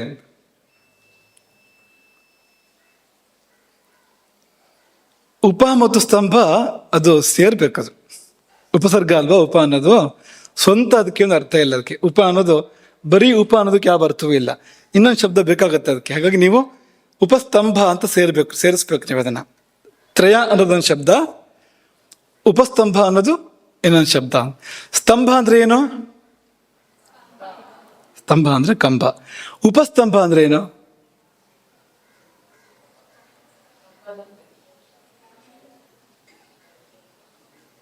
ಜಾಣ ಮಕ್ಕಳೇ ಹೇಳಿ, ಉಪಸ್ತಂಭ ಅಂದ್ರೆ ಏನು? ಆ ಏನೇನ ಸ್ತಂಭ ಅಂದ್ರೂ ಅದೇ. ಉಪಸ್ತಂಭ ಅಂದ್ರೆ ಏನು ಅಂತ. ಸ್ತಂಭ ಅಂದ್ರೆ ಯಾವ್ದು ಆಧಾರವಾಗಿದೆಯೋ ಅದೇ ಸ್ತಂಭ. ಅದು ಆಧಾರವಾಗಿದ್ದಕ್ಕೆ ಆಧಾರವಾಗಿರೋದು ಅಂತ, ಸ್ತಂಭಕ್ಕೆ ಸ್ತಂಭ ಅಂತ ಅಲ್ವಾ? ಹಾಗಲ್ಲ, ಉಪ ಅಂದ್ರೆ ಸಮೀಪ ಅಂತ ಅರ್ಥ. ಉಪಸ್ತಂಭ ಅಂದ್ರೆ ಈ ಸ್ತಂಭದ ಸಮೀಪ ಇದ್ಕೊಂಡು ಒಂದು ಪ್ರಧಾನ ಸ್ತಂಭ ಇರ್ತದೆ ನೋಡಿ. ಒಂದು ಮನೆಗೆ ಒಂದು ಪ್ರಧಾನ ಸ್ತಂಭ, ಕೋಳು ಅಂತ ಹೇಳ್ತಾರಲ್ವಾ, ಪ್ರಧಾನ ಸ್ತಂಭ ಇರ್ತದೆ ನೋಡಿ. ಆ ಪ್ರಧಾನ ಸ್ತಂಭದ ಹತ್ತಿರ ಇದ್ದುಕೊಂಡು ತಾನೂ ಹೊತ್ತು, ಭಾರವನ್ನು ತಾನೂ ಹೊತ್ತು ಆ ಸ್ತಂಭಕ್ಕೆ ಸಹಾಯ ಮಾಡ್ತದೆ. ಪ್ರಧಾನ ಸ್ತಂಭಕ್ಕೆ ಸಹಾಯ ಮಾಡ್ತದೆ. ಅದೂ ಹೊತ್ತಿದೆ, ಭವನದ ಭಾರವನ್ನು ತಾನೂ ಹೊತ್ತಿದೆ. ಆದರೆ ಮುಖ್ಯವಾಗಿ ಹೊತ್ತಿರುವಂಥವ್ರು ಬೇರೆ ಇದ್ದಾರೆ, ಅವರ ಜೊತೆಗೆ ಇದು ಕೂಡ ಹೊತ್ತಿರುವಂಥದ್ದು. ಅಂಥದ್ದು 3 ಅಂತ. ಉಪಸ್ತಂಭಗಳು 3 ಅಂತ ಅಷ್ಟೇ ವಿಷಯ ಅಂತ. ಯಾವುದೋ ಒಂದು ಸ್ತಂಭ ಇದೆ, ಪ್ರಧಾನ ಸ್ತಂಭ, ಅದಕ್ಕೆ ಸಹಾಯವಾಗುವಂತೆ ತಾನೂ ಭಾರವನ್ನು ಹೊತ್ತಿರ್ತಕ್ಕಂಥ ಇನ್ನು 3 ಉಪಸ್ತಂಭಗಳಿದ್ದಾವೆ. ಆ 3 ಉಪಸ್ತಂಭಗಳೇ ಜೀವನದ ಸಾರ, ಜೀವನದಲ್ಲಿ ನಾವು ಗಮನಿಸಬೇಕಾಗಿರುವಂಥದ್ದು ಅಂತ ಆಯುರ್ವೇದ ಹೇಳ್ತಾ ಇರುವಂಥದ್ದು. ಈಗ ಏನನ್ನು ಹೊತ್ತಿರುವಂಥದ್ದು ಅಂತ ಕೇಳಿದರೆ, ಈ ಶರೀರವನ್ನು ಹೊತ್ತಿರುವಂಥದ್ದು. ನಮ್ಮ ಶರೀರ ಇದೆಯಲ್ಲ, ಇದು ಬಿದ್ದು ಹೋಗ್ತಾ ಇಲ್ಲ, ಇದು ನಿಂತಿದೆ, ನಡೀತಾ ಇದೆ, ಕೂತ್ಕೊಳ್ತಾ ಇದೆ, ಊಟ ಮಾಡ್ತಾ ಇದೆ, ಸುಖ ದುಃಖ ಅನುಭವಿಸ್ತಾ ಇದೆ. ಈ ಯಂತ್ರ ಕೆಲಸ ಮಾಡ್ತಾ ಇದೆ. ಯಾವುದಪ್ಪ ಇದರ ಭಾರವನ್ನು ಹೊತ್ತಿರೋದು ಅಂದರೆ ಯಾವುದೋ ಒಂದು ಪ್ರಧಾನ ಸ್ತಂಭ ಈ ಶರೀರವನ್ನು ಹೊತ್ತಿದೆ. ಅದರ ಜೊತೆಯಲ್ಲಿ ಇನ್ನು 3 ಸ್ತಂಭಗಳು ಸಹಾಯ ಮಾಡ್ತಾ ಇದ್ದಾವೆ, ಉಪಸ್ತಂಭಗಳು ಸಹಾಯ ಮಾಡ್ತಾ ಇದ್ದಾವೆ. ಅದ್ರ ಬಗ್ಗೆ ಇರುವಂಥ ಪ್ರವಚನ ಇವತ್ತು. 3 ಸ್ತಂಭಗಳು ಯಾವುದು ಯಾವುದು ಈ ಶರೀರವನ್ನು ಹೊತ್ತು ಉಳಿಸಿವೆ ಅಂತಂದರೆ, ಉಪಸ್ತಂಭಗಳು ಒಂದು ಆಹಾರ, ಇನ್ನೊಂದು ನಿದ್ರೆ, ಮತ್ತೊಂದು ಬ್ರಹ್ಮಚರ್ಯ. ಆಹಾರ, ನಿದ್ರೆ, ಬ್ರಹ್ಮಚರ್ಯ, ಈ 3 ಇದ್ದರೆ ಶರೀರ ಇದೆ ಅಂತ. ಈ 3 ಇಲ್ಲದೆ ಇದ್ರೆ ಶರೀರ ಇಲ್ಲ, ಬಿದ್ದೋಗ್ಬಿಡುತ್ತೆ ಶರೀರ ಇದು ಅಂತ. ಇದು ಸರಿ ಇಲ್ಲದೆ ಇದ್ರೆ ಈ ಶರೀರವು ಸರಿ ಇರೋದಿಲ್ಲ. ಇರ್ತದೆ ಇಲ್ಲ ಅಂತಲ್ಲ, ಹೇಗಿರಬೇಕು ಹಾಗಿರೋದಿಲ್ಲ. ವೀಣೆ ಇದೆ, ಆದರೆ ಹೀಗಂದ್ರೆ ನಾದ ಬರೋದಿಲ್ಲ. ನಾದವೇ ಬರದೇ ಇರ್ಬೋದು, ಏನು ಅದು ತುಕ್ಕು ಹಿಡಿದು ಹೋಗಿ ಅದರ ಮೇಲೆ ಏನು ಕೂತು ಎಲ್ಲ ಆಗಿದ್ರೆ ನಾದವೇ ಏನು ಶಬ್ದವೇ ಬರದೇ ಇರ್ಬೋದು. ಅಥವಾ ಕೊನೆ ಪಕ್ಷಿ ಶ್ರುತಿ ಸರಿ ಇಲ್ಲ ಅಂದರೆ ಅಪಸ್ವರ ಬರ್ಬೋದು. ಆದರೆ ಅದು ಸರಿಯಾಗಿದ್ದರೆ ಅದು ಮಿಡಿದಾಗ ಸಾಪಾಸ ಸರಿಯಾಗಿ ಬರುವಂತೆ ಇರ್ತದೆ ಅಲ್ವ ನೋಡಿ. ಹಾಗೆ ಈ ಶರೀರ ಇರಬೇಕು ಅಂದರೆ ಈ 3 ಬೇಕು, ಸರಿಯಾಗಿರ್ಬೇಕು ಅಂದರೆ ಸರಿಯಾಗಬೇಕು ಈ 3 ಕೂಡ. ಆಹಾರ ಸರಿಯಾಗಿದ್ದರೆ, ನಿದ್ದೆ ಸರಿಯಾಗಿದ್ದರೆ, ಬ್ರಹ್ಮಚರ್ಯ ಸರಿಯಾಗಿದ್ದರೆ ಜೀವನ ಸರಿಯಾಗಿರ್ತದೆ. ಈ ಶರೀರ ನಡೀತದೆ ಅಂತ, ಶರೀರ ಬಿದ್ದು ಹೋಗೋದಿಲ್ಲ ಅಥವಾ ಶರೀರ ದಾರಿ ತಪ್ಪಿ ಹೋಗೋದಿಲ್ಲ ಅಂತ. ಪ್ರಧಾನ ಸ್ತಂಭ ಯಾವುದು? ಈ 3 ಉಪಸ್ತಂಭಗಳು, ಆಹಾರ, ನಿದ್ರೆ, ಬ್ರಹ್ಮಚರ್ಯ ಅಲ್ವಾ. ಶರೀರವನ್ನು ಇವು ಧರಿಸಿವೆ ಅಂತ. ಆದರೆ ಪ್ರಧಾನವಾಗಿ ಧರಿಸಿರೋದು ಬೇರೆ ಒಂದಿದೆಯಲ್ಲ. ಉಪಸ್ತಂಭ ಅನ್ನೋ ಶಬ್ದ ಅದನ್ನೇ ಹೇಳ್ತಾ ಇದೆ. ಪ್ರಧಾನ ಸ್ತಂಭ ಒಂದಿದೆ ಅಂತ. ಯಾವುದಿರ್ಬೋದು ಪ್ರಧಾನ ಸ್ತಂಭ ಅಂದರೆ? ಕರ್ಮ. ಶರೀರವನ್ನು ಹೊತ್ತಿರೋದು ಯಾವುದು? ಶರೀರ ಬಿದ್ದು ಹೋಗದೆ ಇರುವಂತೆ ನೋಡ್ಕೊಳ್ತಾ ಇರೋದು ಯಾವುದು ಅಂದರೆ ಕರ್ಮ. ಹಾಗಾಗಿ ಈ ಪ್ರವಚನ ಕರ್ಮ ಪ್ರವಚನದ ಮುಂದುವರಿಕೆ ಹೋದು ಒಂದು ದೃಷ್ಟಿಯಿಂದ. ಕರ್ಮ ಅಂತ ಶುರುವಾದ ಮೇಲೆ, ಪ್ರಧಾನ ಸ್ತಂಭದ ವಿಷಯ ಬಂದ ಮೇಲೆ ಮುಂದಿನ 3 ಉಪಸ್ತಂಭಗಳು ಆಹಾರ, ನಿದ್ರೆ, ಬ್ರಹ್ಮಚರ್ಯ. ಅದರಲ್ಲಿ ಮೊದಲನೇದು ಆಹಾರ ಅಲ್ವಾ. ಈಗ ಕರ್ಮ ಮುಗಿದ್ರೆ ಶರೀರ ಬಿದ್ದೋಗುತ್ತೆ ಅಷ್ಟೇ. ಈ ಶರೀರ ಆರಂಭ ಆಗೋದಕ್ಕೆ ಕಾರಣ ಆಗುವಂಥ ಕರ್ಮ ಮುಗಿದ್ರೆ ಶರೀರ ಒಂದು ಕ್ಷಣವೂ ಕೂಡ ಇರೋದಿಲ್ಲ, ಬಿದ್ದೋಗುತ್ತೆ. ನೀವು ಎಂಥ ಆಹಾರವನ್ನೇ ಕೊಡಿ, ಏನೇ ನಿದ್ರೆ ಮಾಡಿ, ಏನೇ ನಿಯಮ ಪಾಲನೆ ಮಾಡಿ, ಆಮೇಲೆ ಶರೀರ ಇಲ್ಲ. ಪ್ರಧಾನ ಸ್ತಂಭ ಅದೇ ಅಂತ. ಹಿಂದೆ ಮಾಡಿದ ಸುಕರ್ಮ ದುಷ್ಕರ್ಮಗಳು, ಪಾಪ ಪುಣ್ಯಗಳು, ಅದರಲ್ಲಿ ಅದು ತುಂಬ ಇದೆ, ಒಂದು ರಾಶಿ. ಈ ಶರೀರ ಬರುವುದಕ್ಕೆ ಎಷ್ಟು ಒಂದು ಸಣ್ಣ ಮೊತ್ತ ಕಾರಣ ಆಗಿದೆ. ಒಂದು ಕೆಲವಷ್ಟು ಪಾಪಗಳು, ಕೆಲವಷ್ಟು ಪುಣ್ಯಗಳು ಸೇರಿ ಈ ಶರೀರವನ್ನು ಆರಂಭ ಮಾಡಿದ್ದಾವೆ. ಅದಷ್ಟನ್ನು ಇಲ್ಲಿ ಮುಗಿಸ್ಬೇಕಾಗಿದೆ, ಈ ಶರೀರ ಇದ್ದಾಗ ಮುಗಿಸ್ಬೇಕಾಗಿದೆ. ಅದು ಮುಖ್ಯವಾಗಿ ಹೊತ್ತು ನಿಂತಿದೆ. ಆದರೆ ಅದು ಹೊತ್ತು ನಿಂತರೂ ಕೂಡ ಇದೆಲ್ಲ ಸರಿ ಇರಬೇಕು. ಈ ಆಹಾರ ನಿದ್ರೆ ಬ್ರಹ್ಮಚರ್ಯ ಸರಿ ಇಲ್ಲದೆ ಇದ್ರೆ ಕರ್ಮ ಇದ್ದರೂ ಕೂಡ ಅದನ್ನೇ ಹೇಳಿದ್ದು, ಅರ್ಧ ಆಯುಸ್ಸಿಗೆ ಹೋದ ಅಂತೆಲ್ಲ ಮಾತು ಬರ್ತದಲ್ಲ. ಯಾಕೆ ಆ ಮಾತು ಬಂತು ಅಂದ್ರೆ, ಇವೆಲ್ಲ ಅಸ್ತವ್ಯಸ್ತ ಆಗ್ಬಿಟ್ರೆ, ಉಳಿದ 3 ಅಸ್ತವ್ಯಸ್ತ ಆದ್ರೆ ಕರ್ಮ ಇದ್ದರೂ ಕೂಡ ಶರೀರ ಬಾಳದೆ ಹೋಗ್ಬೋದು. ಅಲ್ಲಿವರೆಗೂ ಅವಕಾಶಗಳಿದೆ, ಸಾಧ್ಯತೆಗಳಿದೆ, ಪ್ರಾಮುಖ್ಯ ಇದೆ ಅದಕ್ಕೆ. ಆದ್ರೆ ಮುಖ್ಯವಾಗಿರುವಂಥದ್ದು ಪಕ್ಕನೆ ಬಿಡೋದಿಲ್ಲ ಶರೀರ. ಆಹಾರ ನಿದ್ರೆ ಮತ್ತೊಂದು ಅಸ್ತವ್ಯಸ್ತ ಆದ್ರೂ ಕೂಡ ಕೆಲವು ಸತಿ ಈ ಪ್ರವಚನ ಕೇಳುವಾಗ ಕೆಲವ್ರು ಹೇಳ್ಬೋದು, ನಾವೆಲ್ಲ ಅದೆಲ್ಲ ಏನೂ ಮಾಡ್ತಾ ಇಲ್ಲ, ಚೆನ್ನಾಗಿಲ್ವಲ್ಲ ನಾವು ಅಂತ ಹೇಳ್ಬೋದು. ಏನು ಚೆನ್ನಾಗಿದೆ, ನಿಮ್ಮೊಳಗಿನ ಜೀವಕ್ಕೆ ಗೊತ್ತು, ಆತ್ಮಕ್ಕೆ ಗೊತ್ತು ಅಂತ ಉತ್ತರ ಹೇಳ್ಬೇಕಾಗ್ತದೆ ಅದಕ್ಕೆ, ನಿಂಗೇನು ಗೊತ್ತು ಅಂತ. ಇನ್ನೊಂದು ಉತ್ತರ ಏನು ಅಂದರೆ, ಕರ್ಮ ಕಾದಿದೆ ಹಾಗಾಗಿ ಹೀಗಿದೆಯೇ. ಕೆಲವು ಸಾರಿ ಎಲ್ಲ ಚೆನ್ನಾಗಿ ಇದ್ರೂ ಕೂಡ ರೋಗಗಳು ಬರೋದುಂಟು, ಅದಕ್ಕೆ ಕರ್ಮಜ ವ್ಯಾಧಿ ಅಂತ ಹೆಸರು. ಕರ್ಮದಿಂದ ಬರುವಂಥದ್ದು, ಜೀವನ ಕ್ರಮ ಸರಿ ಇದ್ರೂ ಕೂಡ ಬರುವಂಥದ್ದು. ಹಾಗೆ ಎಲ್ಲ ಅಸ್ತವ್ಯಸ್ತ ಇದ್ರೂ ಕೂಡ ಶರೀರ ಬಿದ್ದು ಹೋಗೋದಿಲ್ಲ. ಯಾಕೆಂದ್ರೆ ಕರ್ಮ ಹಿಡ್ಕೊಂಡು ನಿಂತಿದೆ, ಅದಿರೋವರೆಗೆ ನೀರ್ತೀಯೇ ಅಂತ. ಅದ್ರ ಮತ್ತೂ ಮಿತಿ ಮೀರಿದ್ರೆ ಆ ಕರ್ಮವು ಕೂಡ ನಮ್ಮನ್ನು ಉಳಿಸೋಕೆ ಆಗೋದಿಲ್ಲ ಅಂತ, ಅಲ್ಲಿವರೆಗೂ ಅದು ಹೋಗ್ಬೋದು. ಹಾಗಾಗಿ ಒಂದು ಪ್ರಧಾನ ಸ್ತಂಭ ಕರ್ಮ, 3 ಉಪಸ್ತಂಭಗಳು ಯಾವುದೆಲ್ಲ ಅಂದರೆ ಆಹಾರ, ನಿದ್ರೆ ಮತ್ತು ಬ್ರಹ್ಮಚರ್ಯ. ದೇಹವೆಂಬುದು ದೇವರ ಕೊಡುಗೆ, ಅದನ್ನೇ ವಸ್ತು ಅದು. ದೇಹವೆಂಬುದು ದೇವರ ಕೊಡುಗೆ, ಹಾಳು ಮಾಡ್ಕೊಳ್ಳೋ ಹಾಗಿಲ್ಲ ಅದನ್ನು. ಹಾಗಾಗಿ ಸರಿಯಾದ ಆಹಾರ ಕೊಡಬೇಕು, ಸರಿಯಾದ ವಿಶ್ರಾಂತಿ ಕೊಡಬೇಕು. ಯಾಕೆಂದರೆ ಅನ್ನ ನಿದ್ದೆಗಳು ದೇವರ ಕೊಡುಗೆ. ಇನ್ನೇನು ಮಾಡಬೇಕು ದೇವರು ನಮಗೆ? ಇಂತಹದ್ದೊಂದು ಅಪರೂಪದಲ್ಲಿ ಅಪರೂಪದ ದೇಹವನ್ನು ಕೊಟ್ಟು ಇನ್ನೆಲ್ಲೂ ಸಿಗೋದಿಲ್ಲ. ಇಂದ್ರಲೋಕದಲ್ಲಿಲ್ಲ, ಚಂದ್ರಲೋಕದಲ್ಲಿಲ್ಲ, ಬ್ರಹ್ಮಲೋಕದಲ್ಲಿ ಕೂಡ ಇಲ್ಲ. ಇಂತಹದ್ದೊಂದು ಶರೀರವನ್ನು ನಮಗೆ ಕೊಟ್ಟಿದ್ದಲ್ಲೇ ಈ ಶರೀರವನ್ನು ನಡೆಸೋದಕ್ಕೆ ಬೇಕಾಗುವಂಥ ಇಂಧನವನ್ನು ಮತ್ತು ವಿಶ್ರಾಂತಿಯನ್ನು ಅವನೇ ವ್ಯವಸ್ಥೆ ಮಾಡಿದ್ದಾನೆ. ವಿಶ್ರಾಂತಿ ಮಾತ್ರ ಅಲ್ಲ, ಪುನಃ ಸರಿಪಡಿಸ್ತಕ್ಕಂಥ ಸಾಧನ ಕೂಡ ಹೌದು, ನಿದ್ದೆ, ಅದನ್ನು ಕೂಡ ಕೊಟ್ಟಿದ್ದಾನೆ ಅವನು. ಇನ್ನೇನು ಕೊಡ್ಬೇಕು ಅವನು? ಇನ್ನೇನು ಕರುಣೆ ಅಂದರೆ ಇದಕ್ಕಿಂತ ಹೆಚ್ಚು? ಅದನ್ನು ಇಟ್ಕೊಡ್ದಿದ್ರೆ ಅವನು ಎಂಥವನು? ಇಂಥ ಕರುಣೆ, ಅಸೀಮ ಕರುಣ, ಸೀಮೆ ಇಲ್ಲ ಅದಕ್ಕೆ, ಎಲ್ಲೇ ಇತಿ ಮಿತಿ ಇಲ್ಲ ಆ ಕರುಣೆ ಎಷ್ಟು ಅಂತ ಅನ್ನೋದಕ್ಕೆ. ಇಂತಹ ಕರುಣೆ ಅವನದ್ದು. ಆದರೆ ನಾವೆಂಥ ಮೂರ್ಖರು. ಹಾಗೆ ಅವನ ಕರುಣೆಗೂ ಮಿತಿ ಇಲ್ಲ, ನಮ್ಮ ಮೂರ್ಖತನಕ್ಕೂ ಮಿತಿ ಇಲ್ಲ. ಎರಡೂ ಅನಂತ ಅಂತ. ಅನಂತ ಕರುಣೆಗೆ ಪ್ರತಿಯಾಗಿ ಅನಂತ ಮೂರ್ಖತೆ ನಮ್ಮದು ಅಂತ. ಚಂದ ಬೈದು, ನಿನ್ನಂಥ ಕರುಣಿಲ್ಲ, ಎನ್ನಂಥ ಕೃಪಣಿಲ್ಲ ಅಂತ ದಾಸರೊಬ್ಬರು ಹಾಡ್ತಾರೆ. ನಿನ್ನಂಥ ಕರುಣಿ ಇಲ್ಲ, ಎನ್ನಂಥ ಕೃಪಣ ಇಲ್ಲ ಅಂತ. ಹಾಗಾಯ್ತಲ್ಲ ಅಂತ. ಹಾಗಾಗಬಾರ್ದು ಅಂದರೆ ಈ 3 ನಾವು ಸರಿಯಾಗಿ ಇಟ್ಕೊಳ್ಬೇಕು. ತ್ರಯ ಉಪಸ್ತಂಭ ಇತಿ ಆಹಾರ ಸ್ವಪ್ನೋ ಬ್ರಹ್ಮಚರ್ಯಮಿತಿ. ಈ ಬ್ರಹ್ಮಚರ್ಯ ಅನ್ನೋದನ್ನ ಚರಕರು ಬ್ರಹ್ಮಚರ್ಯ ಅಂತ ಹೇಳಿರುವಂಥದ್ದು. ಬೇರೆ ಕೆಲವು ಆಚಾರ್ಯರು ಅಬ್ರಹ್ಮಚರ್ಯ ಅಂತಲೂ ಕೂಡ ಹೇಳಿದ್ದಾರೆ. ಚರ್ಚೆ ಇದೆ ಆ ವಿಷಯದಲ್ಲಿ, ಬ್ರಹ್ಮಚರ್ಯವೋ ಅಬ್ರಹ್ಮಚರ್ಯವೋ ಅಂತ. ನಾವು ಬ್ರಹ್ಮಚರ್ಯವನ್ನು ಸ್ವೀಕಾರ ಮಾಡ್ತಾ ಇದ್ದೇವೆ. ಯಾಕೆಂದರೆ ಮತ್ತೆಲ್ಲ ಕಡೆ ಬ್ರಹ್ಮಚರ್ಯವನ್ನು ಎತ್ತಿ ಆಡಿದ್ದಾರೆ. ಎಲ್ಲ ಶಾಸ್ತ್ರಗಳಲ್ಲಿ, ವೇದಗಳಲ್ಲಿ ಬ್ರಹ್ಮಚರ್ಯವನ್ನು ಹಾಡಿ ಹೊಗಳಿದ್ದಾರೆ. ಹಾಗಾಗಿ ಚರಕರ ಮತವನ್ನೇ ಸ್ವೀಕಾರ ಮಾಡಿ ಆಹಾರ, ನಿದ್ರಾ, ಬ್ರಹ್ಮಚರ್ಯ ಅಂತ. ಅಬ್ರಹ್ಮಚರ್ಯ ಅಂದ್ಲೂ ಕೂಡ ಅವ್ರು ಒಳ್ಳೆಯ ಅರ್ಥ ಎಲ್ಲ ಹೇಳ್ತಾ ಇದ್ದಾರೆ, ಇದೇನು ಬೇರೆ ಅಪಾರ್ಥದಲ್ಲಿ ಇಲ್ಲ ಅದು. ಅದು ಬ್ರಹ್ಮಚರ್ಯ ಅನ್ನೋ ಶಬ್ದ, ಅದರ ಅರ್ಥ ತುಂಬ ಸುಂದರವಾಗಿರುವಂಥದ್ದು, ಗಂಭೀರವಾಗಿರುವಂಥದ್ದು. ಅನೇನ ಸ್ತಭ್ಯಮಾನಂ ಧಾರ್ಯಮಾಣಂ ಉಪ ಸಮೀಪಂ ಪ್ರಧಾನ ಕಾರಣಸ್ಯ ಗತ್ವಾ ಸ್ತಂಭಯತಿ ಧಾರಯತಿ ಇತಿ ಉಪಸ್ತಂಭ. ಯಥಾ ಗೃಹಧಾರಣ ನಿಯುಕ್ತ ಪ್ರಧಾನ ಸ್ತಂಭ ಸಮೀಪವರ್ತಿ. ನೋಡಿ, ಗೃಹಧಾರಣ ನಿಯುಕ್ತ, ಮನೆಯನ್ನ ಧರಿಸುವಲ್ಲಿ ನಿಯುಕ್ತವಾಗಿರ್ತಕ್ಕಂಥ ಪ್ರಧಾನ ಸ್ತಂಭ, ಅದರ ಸಮೀಪವರ್ತಿ. ತದ್ ಬಲಾಧಾಯಕ, ಅದಕ್ಕೂ ಬಲವನ್ನು ಕೊಡುವಂಥದ್ದು ಉಪಸ್ತಂಭ.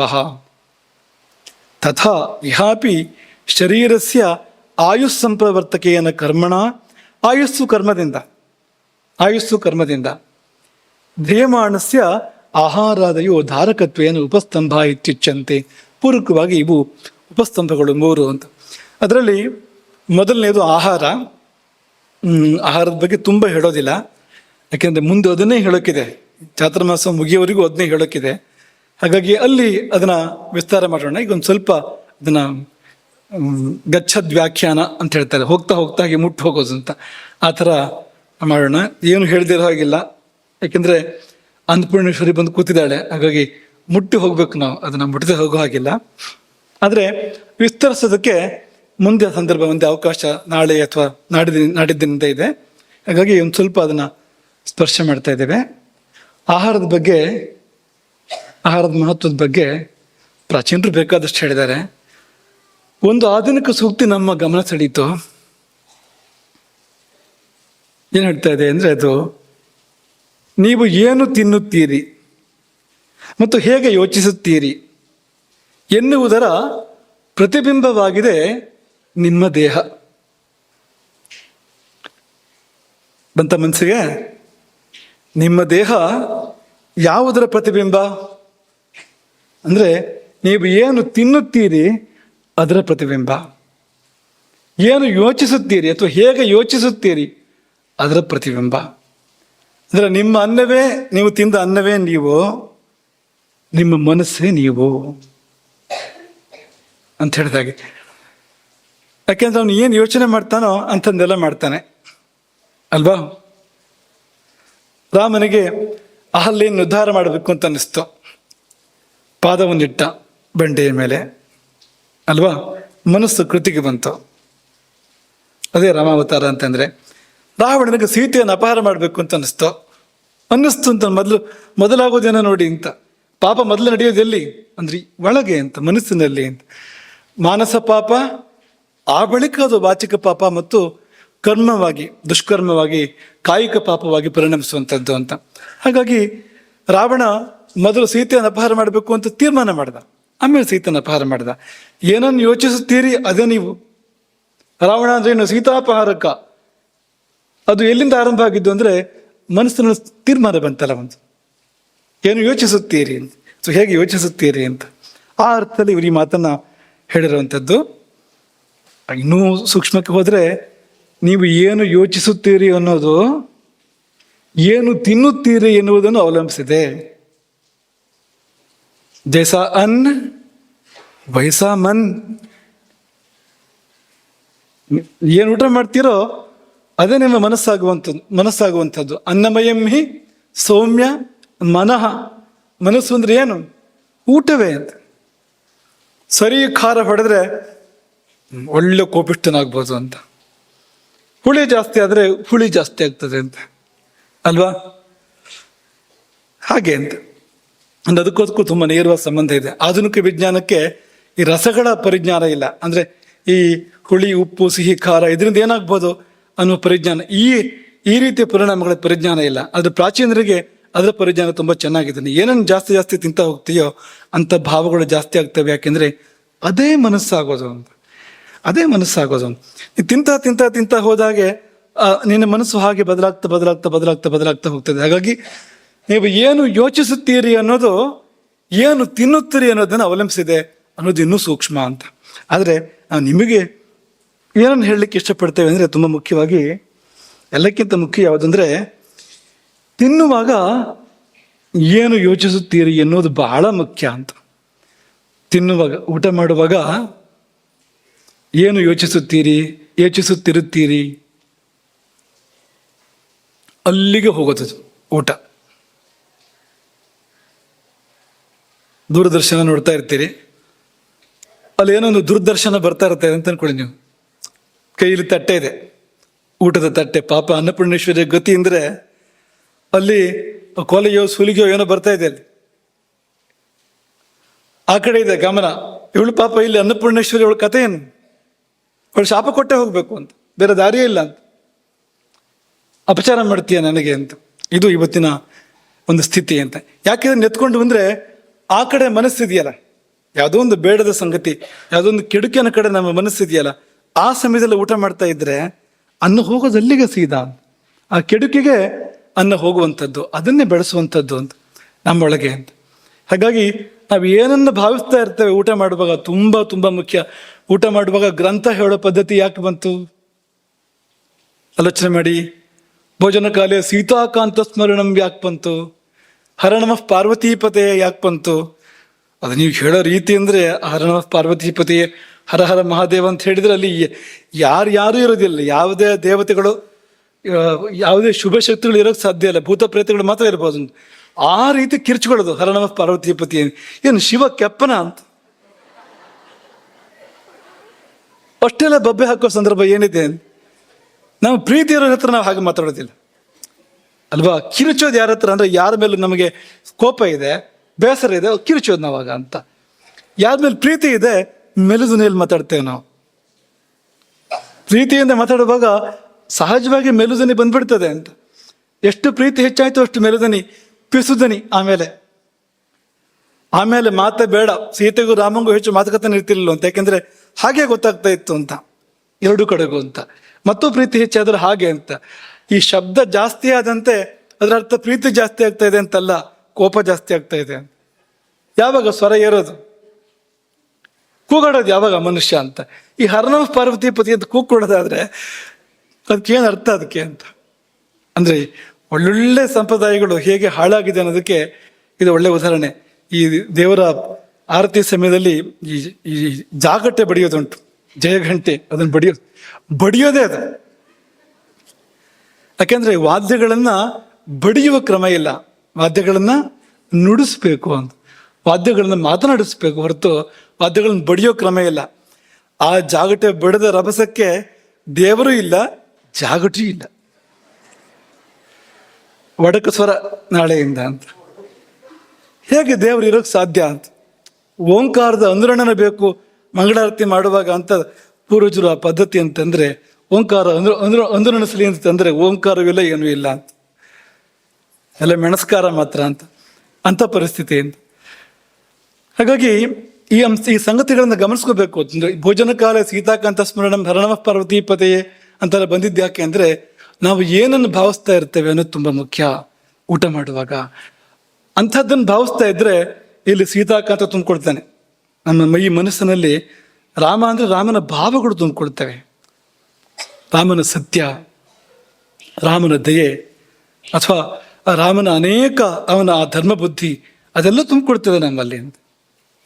ಶಿವನನ್ನು ಸ್ಮರಿಸಿದ್ರೆ ಶಿವಭಾವ ತುಂಬಿಕೊಡ್ತದೆ ಅಂತ. ಅದನ್ನು ಬಿಟ್ಟು ಬೇಡದ ಯಾವುದೋ ಅಂದ್ರೆ ಅಬದ್ಧವಾದ ಸಂಗತಿಗಳನ್ನ ಮಾತನಾಡ್ತಾ ಊಟ ಮಾಡಿದ್ರೆ ಅದಕ್ಕೆ ಹೋಗೋದು ಊಟ ಅದು ಅಂತ. ಇದನ್ನ ಮಾತ್ರ ಚೆನ್ನಾಗಿ ನೆನ್ಪಿಟ್ಕೊಳ್ಳಿ. ನೀವು ಯಾವುದನ್ನು ಭಾವಿಸ್ತಿರ್ತೀರಿ ಅದೇ ಲಕ್ಷ್ಯ ಆಗೋದು ಅಂತ. ಹಿಂದೊಂದು ಸರ್ತಿ ನಾವು ಹಿಂದೆ ಯಾವುದೋ ಬೇರೆ ಪ್ರವಚನದಲ್ಲಿ ಉಲ್ಲೇಖ ಮಾಡಿದ್ದಿತ್ತು. ಈಗ ಚಪ್ಪಲಿ ಹೊರಗೆ ಬಿಟ್ಟು ದೇವಸ್ಥಾನದ ಒಳಗೆ ಹೋಗಿ ದೇವರಿಗೆ ಕೈ ಮುಗಿಯುವಾಗ ಚಪ್ಪಲಿ ನೆನಪು ಮಾಡ್ಕೊಳ್ತಾ ಇದ್ರೆ ನಾವು ಬೇರೆ ಸಂಗತಿ ನಾವು ಆ ಚಪ್ಪಲಿ ಏನಾಯ್ತು ಅನ್ನೋ ಬಗ್ಗೆ ನಮಗೇನು ಚಿಂತೆ ಇಲ್ಲ. ನಮ್ಮ ಚಿಂತೆ ಆ ನಮಸ್ಕಾರ ಎಲ್ಲಿಗೆ ಹೋಯ್ತು ಅಂತ ಅಷ್ಟೇ. ದೇವರಿಗೆ ಕೈ ಮುಗಿತಾ ಇದ್ದಾನೆ, ಹೃದಯದಲ್ಲಿ ಚಪ್ಪಲಿಯ ಚಿತ್ರ ಅಂತ, ದೇವರ ಚಿತ್ರ ಇರಬೇಕಾಗಿತ್ತು, ಚಪ್ಪಲಿ ಚಿತ್ರ ಇದೆ ಅಂತ. ಈಗ ನಮನ ಎಲ್ಲಿಗೆ ಹೋಯ್ತು ಅಂತ. ಮನವೆಲ್ಲಿಯೋ ನಮನ ವಲ್ಲಿಗೆ, ಮನವೆಲ್ಲಿಯೋ ಒಂದು ಅಕ್ಷರ ಸೇರಿಸಿ ಅಷ್ಟೇ, ನಮನ ವಲ್ಲಿಗೆ ಅಂತ. ನಮಸ್ಕಾರ ಹೋಗಿ ತಲುಪೋದು ಅಲ್ಲಿಗೆ. ಯಾಕಂದ್ರೆ ಈ ಮನಸ್ಸು ಅನ್ನೋದು ಎಲ್ಲಕ್ಕೂ ನಿಯಂತ್ರಕ ಅಂತ. ಅದೆಲ್ಲಿದೆಯೋ ಎಲ್ಲವೂ ನಾವು ಜೀವನದಲ್ಲಿ ನಾವು ಸಂಗ್ರಹ ಮಾಡುವಂಥದ್ದೆಲ್ಲವೂ ಕೂಡ ಅಲ್ಲಿಗೂ ಹೋಗುವಂಥದ್ದು, ಸಹಜ ಅದು ಅಂತ. ಹಾಗೆ ನೀವು ಊಟ ಮಾಡುವಾಗ ಏನನ್ನು ಭಾವಿಸ್ತೀರಿ ಅಲ್ಲಿಗೆ ಹೋಗಿ ತಲುಪುವಂಥದ್ದು ನೀವು ಮಾಡಿದ ಊಟ ಅಂಥದ್ದೇ ಬೆಳೆಯುವಂಥದ್ದು. ನಾವು ಹಾಗೆ ಆಗ್ತೇವೆ ಕ್ರಮೇಣ. ಹಾಗಾಗಿ ಆ ಊಟಕ್ಕೊಂದು ಪಾವಿತ್ರ್ಯ ಅನ್ನೋದು ತುಂಬ ಎತ್ತಿ ಹೇಳಲ್ಪಟ್ಟಿದೆ ಅಂತ. ಈ ಒಂದು ಗಾದೆ ಬಗ್ಗೆ ನಾವು ಹೇಳಿದ್ವು ಅಷ್ಟೇ, ಊಟ ಅಂದರೆ. ಇನ್ನು ಆಯುರ್ವೇದದ ಒಂದು ಕಾಶ್ಯಪ ಸಮಿತಿಯ ಒಂದೆರಡು ಮಾತುಗಳನ್ನ ನೆನಪು ಮಾಡ್ಕೊಳ್ತೇವೆ. ಉಳಿದಿದ್ದಲ್ಲಿ ವಿಸ್ತಾರ ಮುಂದಕ್ಕೆ ನೋಡೋಣ.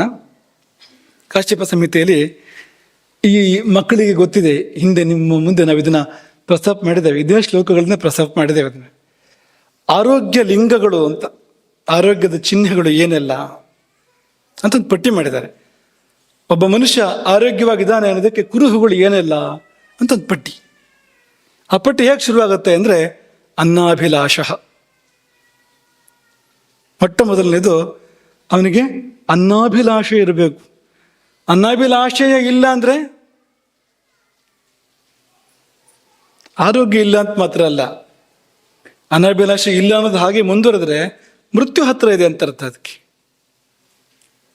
ಮಕ್ಕಳ ಜೀವಯಾನದ ಪಾಠ ನೆನಪು ಮಾಡ್ಕೊಳ್ಳಿ. ಚಿತ್ರಗುಪ್ತನ ಆಲಯದ ಪಶ್ಚಿಮಕ್ಕೆ ಕಾಲಪಾಶ ಎನ್ನುವ ದೇವತೆಯ ಮನೆ ಇದೆ. ಅಲ್ವಾ? ಕಾಲ ಪಾಶ, ಮೃತ್ಯು ಪಾಶ ಹಾಕಿ ಎಳೆದ ಬರುತ್ತಲ್ಲ ಜೀವ ಕೊಟ್ಟ ಕೊನೆಯಲ್ಲಿ, ಅದೊಂದು ದೇವತೆ. ಅದು ಯಮನಿಗೆ, ಚಿತ್ರಗುಪ್ತನಿಗೆ ಸಂಬಂಧಪಟ್ಟಿರ್ತಕ್ಕಂಥ ಒಂದು ದೇವತೆ. ಅದು ಆ ಕಾಲಪಾಶನ ಮನೆ ಎಲ್ಲಿದೆ ಅಂದರೆ ಚಿತ್ರಗುಪ್ತನ ಮನೆಯ ಪಶ್ಚಿಮ ದಿಕ್ಕಿನಲ್ಲಿದೆ. ಅಲ್ಲೇ ಪಕ್ಕದಲ್ಲಿ 2 ಮನೆಗಳಿದೆ ಅಂತೆ, 2 ದೇವತೆಗಳ ಮನೆ ಇದೆಯಂತೆ. ಒಂದು ದೇವತೆ, ಅದು ಸ್ತ್ರೀ ದೇವತೆ, ಅದು ಅವಳ ಹೆಸರು ಅರುಚಿ. ಮತ್ತೊಬ್ಬ ಪುರುಷ ದೇವತೆ, ಅವನ ಹೆಸರು ಅಜೀರ್ಣ. ಈಗ ಹೇಳಿ, ಕಾಲಪಾಶದ ನೆರೆಹೊರೆ ಯಾರು? ಒಂದು ಅರುಚಿ, ಇನ್ನೊಂದು ಅಜೀರ್ಣ ಅಂತ. ಅಂದ್ರೆ ಅರುಚಿ ಅಂದ್ರೆ ಕಾಲಪಾಶಕ್ಕೆ ತುಂಬಾ ಹತ್ರ ಇದೆ ಅಂತ. ಅಜೀರ್ಣ ಅಂದ್ರೆ ಕಾಲಪಾಶಕ್ಕೆ ಹತ್ತಿರ ಇದೆ, ನೆನ್ಪಿಟ್ಕೊಳ್ಬೇಕು ನಾವು ಇದನ್ನ ಅಂತ. ತುಂಬಾ ಹತ್ರ ಇದೆ. ಹಾಗಾಗಿ ಅನ್ನಾಭಿಲಾಷೆ ಹೋಯ್ತು ಅಂದ್ರೆ, ಊಟದ ಆಸಕ್ತಿ, ಊಟದ ಅಭಿರುಚಿ ಹೋಯ್ತು ಅಂದ್ರೆ ಹೋಯ್ತು ಅಂತಲೇ ಅರ್ಥ ಅಂತ. ಬದುಕೇ ಹೋಯ್ತು ಅಂತ, ಹೆಚ್ಚು ಕಾಲ ಇಲ್ಲ ಇನ್ನು ಅಂತ. ಇನ್ನು ರೋಗ ಅಂತ ಯಾಕೆ ಕರೆದ್ರು ಅಂದ್ರೆ ಚಿಕಿತ್ಸೆ ಇದೆ ಅಂತ. ಸಾಮಾನ್ಯವಾಗಿ ಚಿಕಿತ್ಸೆ ಇದೆ, ಆದರೆ ಕೊನೆ ಸಮಯ ಬಂದಾಗ ಯಾವ ಚಿಕಿತ್ಸೆಯೂ ಕೂಡ ಮುಟ್ಟದೇ ಇರ್ಬೋದು, ಏನೂ ಆಗದೆ ಇರ್ಬೋದು. ಆದರೆ ಬೇರೆ ಸಂದರ್ಭಗಳಲ್ಲಿ ಇದು ಬಂದಾಗ ಚಿಕಿತ್ಸೆ ಇದೆ. ಅಜೀರ್ಣ ಅಂದ್ರೆ ಒಂದು ಮಟ್ಟದಲ್ಲಿದ್ದಾಗ ಚಿಕಿತ್ಸೆ ಇದೆ ಅಜೀರ್ಣಕ್ಕೆ. ಆದರೆ ಅಜೀರ್ಣ ಮೀರಿದಾಗ ಅದೇ ವಿಷ. ಅಂದ್ರೆ ನಿಮ್ಗೆ ಹೇಳಿದ್ವಲ್ವ ಮೊನ್ನೆ, ಯಾವುದು ಜೀರ್ಣ ಆಗಲಿಲ್ವೋ ಅದೇ ವಿಷ. ಅಂದ್ರೆ ವಿಷ ಅಂತ ಬೇರೆ ಯಾವುದಕ್ಕೂ ಒಂದು ಹೆಸರಿಲ್ಲ. ಯಾವುದು ಜೀರ್ಣ ಆಗೋದಿಲ್ಲ ಅದು ನಮ್ಮನ್ನೇ ಜೀರ್ಣ ಮಾಡ್ತದೆ ಅಂತ ಅರ್ಥ. ಎರಡರಲ್ಲಿ ಒಂದೇ ದಾರಿ, ಒಂದು ನಾವು ಅದನ್ನು ಜೀರ್ಣ ಮಾಡ್ಕೋಬೇಕು, ಅಥವಾ ಅದು ನಮ್ಮನ್ನು ಜೀರ್ಣ ಮಾಡಬೇಕು. ಎರಡರಲ್ಲಿ ಒಂದೇ ದಾರಿ, ಬೇರೆ ದಾರಿಗಳಿಲ್ಲ. ಅದ್ಯತೆ ಅತ್ಯುಚ ಭೂತಾನಿ. ಅದ್ಯತೆ ಅಂದ್ರೆ ತಿನ್ನಲು ಪಡಬೇಕು, ಜೀರ್ಣ ಆಗ್ಬೇಕು. ಅದು ಆಗದೆ ಇದ್ರೆ ಅದೇ ನಮ್ಮನ್ನು ಜೀರ್ಣ ಮಾಡುತ್ತೆ. ಹಾಗಾಗಿ 10 ಸಾರಿ ಯೋಚನೆ ಮಾಡುವುದು, ಜೀರ್ಣ ಆಗುವಂಥದ್ದು ಅಲ್ವದು ಅಂತ. ಊಟ ಮಾಡುವಾಗ ಅದು ಜೀರ್ಣಕ್ಕೆ ಭಾರವೋ ಹಗುರವೋ ಅನ್ನೋದನ್ನ ಯೋಚನೆ ಮಾಡದೆ, ಅದನ್ನ ಪರ್ಯಾಲೋಚನೆ ಮಾಡದೆ ಊಟ ಮಾಡಬಾರ್ದು. ಜೀರ್ಣ ಮಾಡೋಕೆ ಆಗದೆ ಇರೋದನ್ನು ತಿನ್ನಬಾರ್ದು. ಜಟಾಯು ರಾವಣನಿಗೆ ಹೇಳಿದ ಮಾತು ಅದು.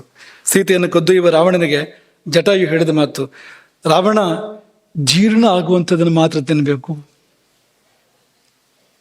ಇದು ನಿನಗೆ ಜೀರ್ಣ ಆಗೋದಲ್ಲ. ಸೀತೆಯನ್ನು ಕದ್ದೊಯ್ತಾ ಇದೆಯಲ್ಲ, ಜೀರ್ಣ ಆಗೋದಿಲ್ಲ. ಇದು ನೊಣ ವಜ್ರವನ್ನು ನುಗ್ಗಿದಂತೆ ಆಗ್ತದೆ, ಜಟಾಯು ಹೇಳೋದು. ಸೀತೆಯ ಮಾತಲ್ಲಿ ಬರ್ತದೆ ಈ ಉದಾಹರಣೆ. ನೊಣ ವಜ್ರವನ್ನು ನುಂಗಿದ್ರೆ ಏನಾಗ್ಬೋದು? ವಜ್ರ ಜೀರ್ಣ ಆಗೋದಿಲ್ಲ, ನೊಣ ಜೀರ್ಣ ಆಗ್ತದೆ, ಅದು ಖಂಡಿತ ಅಂತ.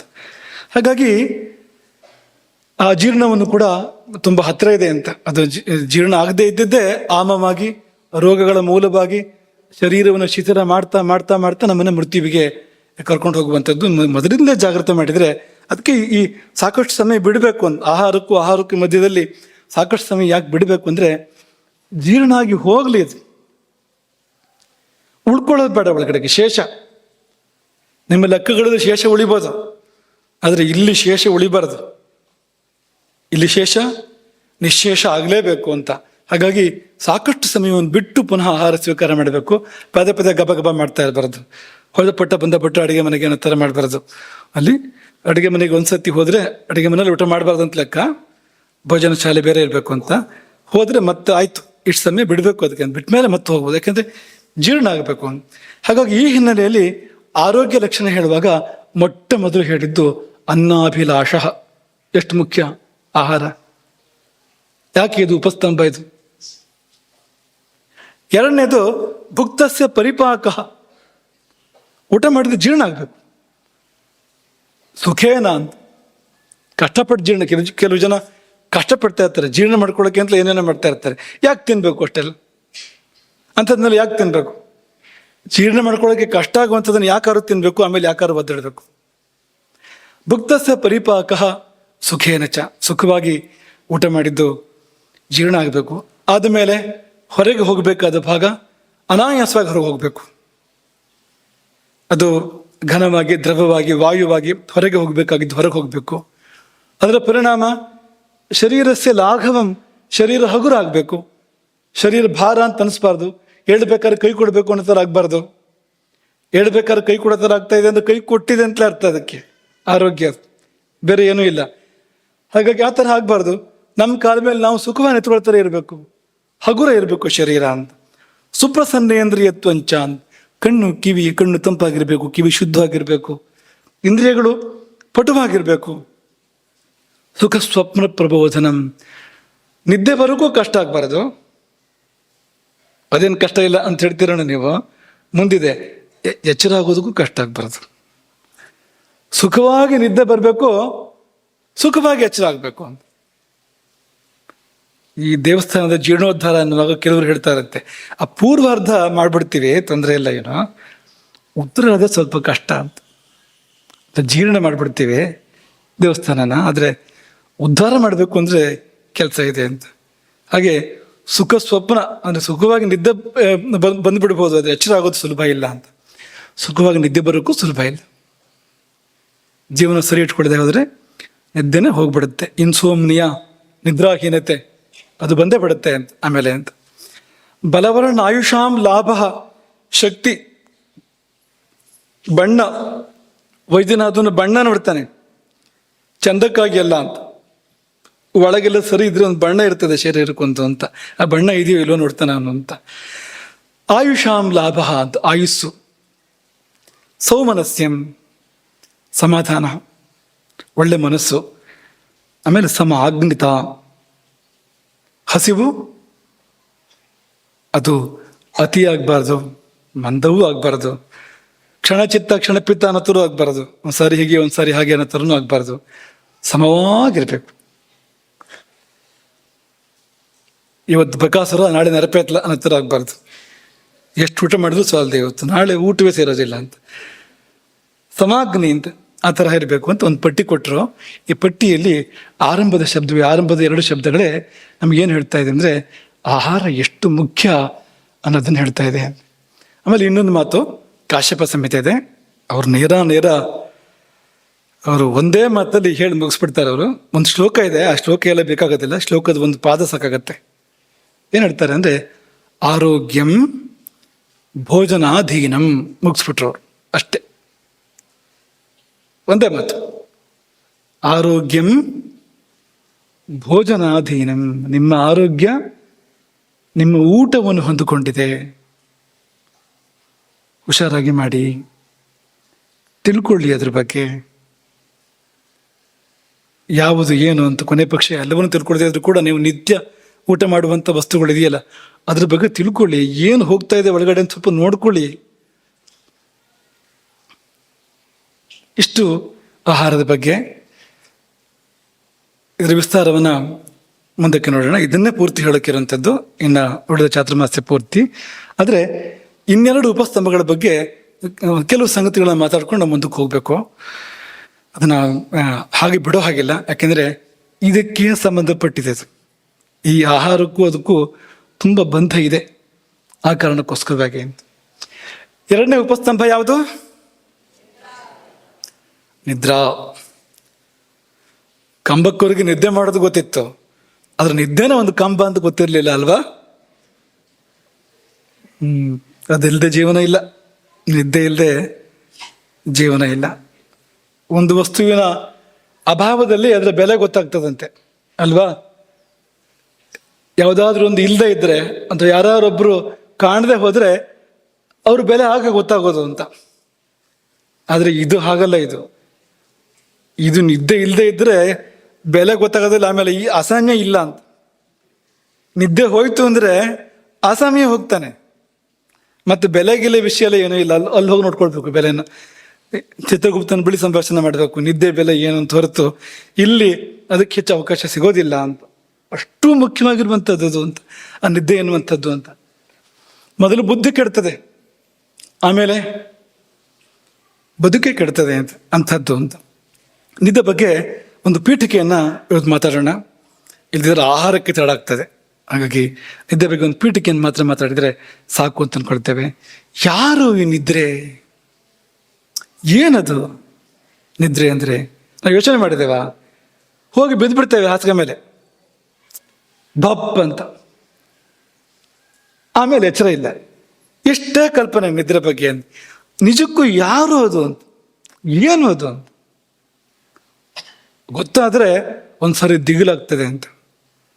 ಅದು ಯಾರು ಏನು ಅಂತ ಗೊತ್ತಾದ್ರಿ ಹೇಳೋಣವಾ? ಚರಕರು ಹೇಳ್ತಾರೆ ಭೂತಧಾತ್ರಿ ಅಂತ ನಿದ್ದೆಯನ್ನವರು ಕರೀತಾರೆ. ಭೂತಧಾತ್ರಿ, ಧಾತ್ರಿ ಅಂದ್ರೆ ತಾಯಿ ಅಂತ. ತಾಯಿ ಅಂದ್ರೆ ಈ ಜನ್ಮ ಕೊಟ್ಟ ತಾಯಿ ಒಬ್ಳು ಇರ್ತಾಳೆ, ಆಮೇಲೆ ನೋಡ್ಕೊಡೋ ತಾಯಿ ಮತ್ತೊಬ್ಳು ಇರ್ತಾರಲ್ಲ, ಸಾಕು ತಾಯಿ ಅಂತ ಹೇಳ್ತಾರಲ್ಲ, ಆಕೆ ಅದನ್ನು ಧಾತ್ರಿ ಅಂತ ಕರೀತಾರೆ. ಶಿಶುಗಳನ್ನ ನೋಡ್ಕೊಳ್ಳೋರು, ಬೆಳೆಸೋರು, ದಾದಿ ದಾದಿ ಅಂತ ಕನ್ನಡದಲ್ಲಿ ಧಾತ್ರಿ ಶಬ್ದವೇ ಕನ್ನಡಕ್ಕೆ ಬಂದಿದೆ. ಭೂತ ಅಂದ್ರೆ ನಾವೆಲ್ಲ, ಹೆದರ್ಬೇಡಿ, ಇದು ಆ ಭೂತ ಅಲ್ಲ, ಆಚೆ ಕಡೆ ಭೂತ ಅಲ್ಲ. ಇದು ಭೂತ ಅಂದ್ರೆ ಸಂಸ್ಕೃತ, ಇಂಗ್ಲೀಷಿಗೆ ಅನುವಾದ ಮಾಡೋದಾದ್ರೆ ಲಿವಿಂಗ್ ಬೀಯಿಂಗ್ ಅಂತ ಹೇಳ್ತಾರೆ ನೋಡಿ ಇಂಗ್ಲೀಷ್ನಲ್ಲಿ. ಲಿವಿಂಗ್ ಬೀಯಿಂಗ್ ಅಂದ್ರೆ ಈ ಭೂತ ಶಬ್ದದ ಅನುವಾದ, ಅದು ಬೇರೆ ಏನೂ ಅಲ್ಲ ಅಂತ.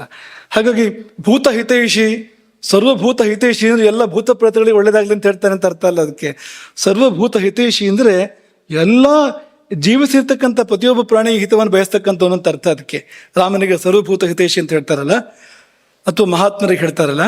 ಭೂತ ಅಂದ್ರೆ ಎಲ್ಲ ಬಂದ್ಬಿಟ್ರು ಅದರಲ್ಲಿ, ಮನುಷ್ಯರು, ಪ್ರಾಣಿಗಳು, ಪಕ್ಷಿಗಳು, ಕ್ರಿಮಿ, ಕೀಟ, ಜೀವ ಯಾವುದಕ್ಕೆಲ್ಲ ಇದೆ ಎಲ್ಲ ಸೇರಿ ಒಂದು ಶಬ್ದ ಭೂತ ಅಂತ. ಅಷ್ಟೊಳ್ಳೆ ಅರ್ಥ ಇದೆ ಅದಕ್ಕೆ, ಭೂತ ಶಬ್ದಕ್ಕೆ ಅಂತ. ಭೂತಧಾತ್ರಿ ಅಂದ್ರೆ ಎಲ್ಲರಿಗೂ ತಾಯಿ ಅಂತ. ಜನ್ಮ ಕೊಟ್ಟ ತಾಯಿ ಒಬ್ಳು ಇರ್ತಾಳೆ, ಆ ಎಲ್ಲರಿಗೂ, ಒಂದು ಕ್ರಿಮಿ ಆಗಲಿ ಕೀಟವೇ ಆಗಲಿ ಜನ್ಮ ಕೊಟ್ಟ ತಾಯಿ ಒಂದು ಇದ್ದೇ ಇದೆ ಅಲ್ಲಿ. ಆದ್ರೆ ಇದು ಆಮೇಲೆ ಬರುವಂತ ತಾಯಿ, ಜನ್ಮ ಕೊಟ್ಟು ಹಾಕಿ ಹೋಗ್ಬಿಡ್ತಾಳೆ. ಆದ್ರೆ ಇದು ನಿತ್ಯ ಬಂದು ಕೊನೆವರೆಗೂ ಕೂಡ ನಮ್ಮನ್ನು ನೋಡ್ಕೊಳ್ತಕ್ಕಂಥ ತಾಯಿ. ನೋಡ್ಕೊಳ್ಳೋದು ಅನ್ನೋದು ಪೂರ್ಣಾರ್ಥದಲ್ಲಿ ಹೇಳ್ತಾ ಇರುವಂಥದ್ದು. ನಾವು ನೋಡ್ಕೊಳ್ಳೋದು ಅನ್ನೋದಕ್ಕೆ ಸಂಪೂರ್ಣವಾದ ಅರ್ಥ ಇದೆ ಅಂತ. ಯಾಕೆಂದ್ರೆ ಅದು ಸುಮ್ಮನೆ ಬರೋದಿಲ್ಲ ಅದು ಅಂತ. ಬಂದು ಏನು ಮಾಡ್ತದೆ ಅಂದರೆ ಇಲ್ಲಿ ಎಲ್ಲ ಸರಿ ಮಾಡ್ತಾ ಇರ್ತದೆ ಅದು ಅಂತ. ಈ ವ್ಯವಸ್ಥೆಯಲ್ಲಿ ಏನೇನು ಏರುಪೇರಾಗಿದೆ, ಏನೇನು ಹದಗೆಟ್ಟಿದೆ, ಒಂದೊಂದೇ ಒಂದೊಂದೇ ಒಂದೊಂದೇ ಎಲ್ಲವನ್ನು ಸರಿ ಮಾಡೋ ಕೆಲಸ ಮಾಡ್ತಾ ಇರ್ತದೆ ಅದು.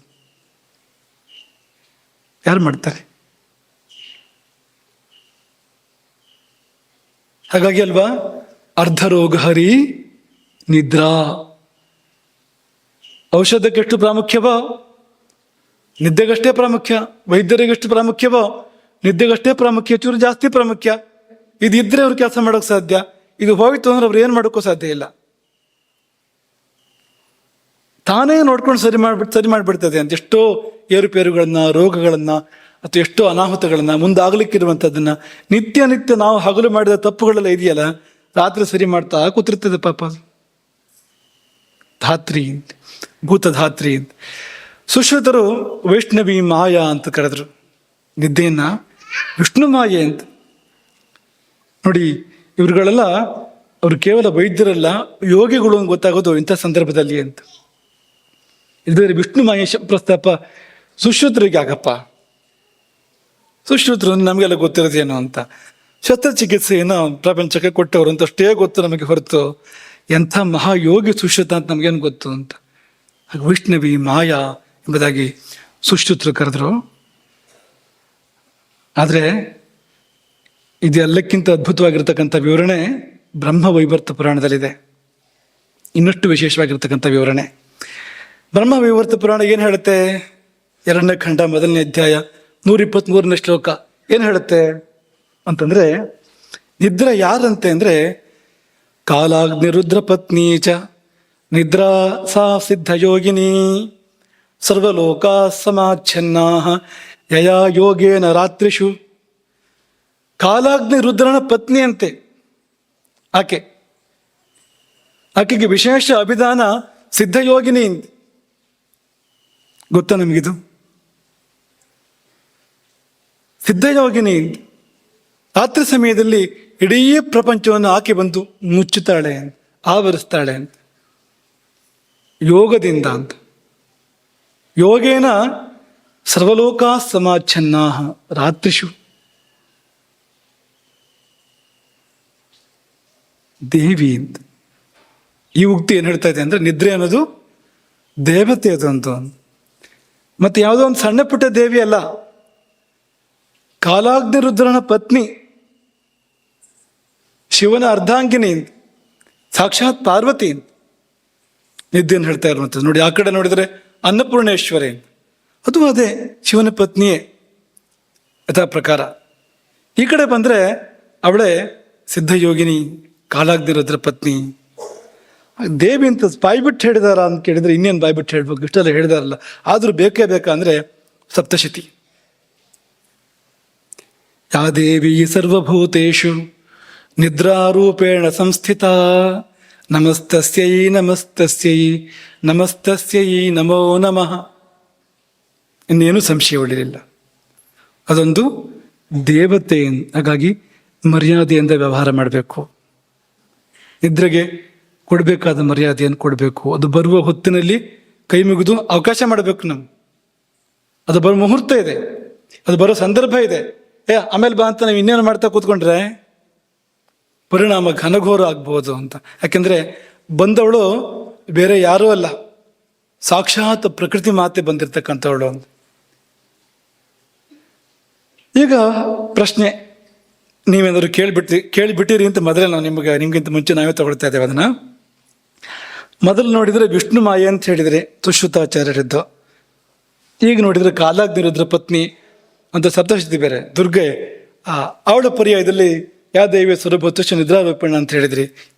ಅದ ವಿಷ್ಣು ಮಾಯೇನ ಅಥವಾ ಕಾಲಾಗ್ನಿರುದ್ರನ ಪತ್ನಿ ಸಿದ್ಧಯೋಗಿನಿಯ ಯಾವುದು ಅಂದ್ರೆ ಎರಡೂ ಒಂದೇ.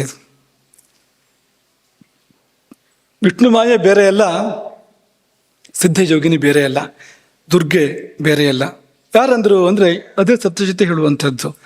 ಯಾ ದೇವಿ ಸರ್ವಭೂತೇಷು ವಿಷ್ಣು ಮಾಯೇತಿ ಶಬ್ದಿತ. ವಿಷ್ಣು ಮಾಯ ಅಂತ ಆಕೆಯನ್ನ ಕರೆದಿದ್ದಾರೆ.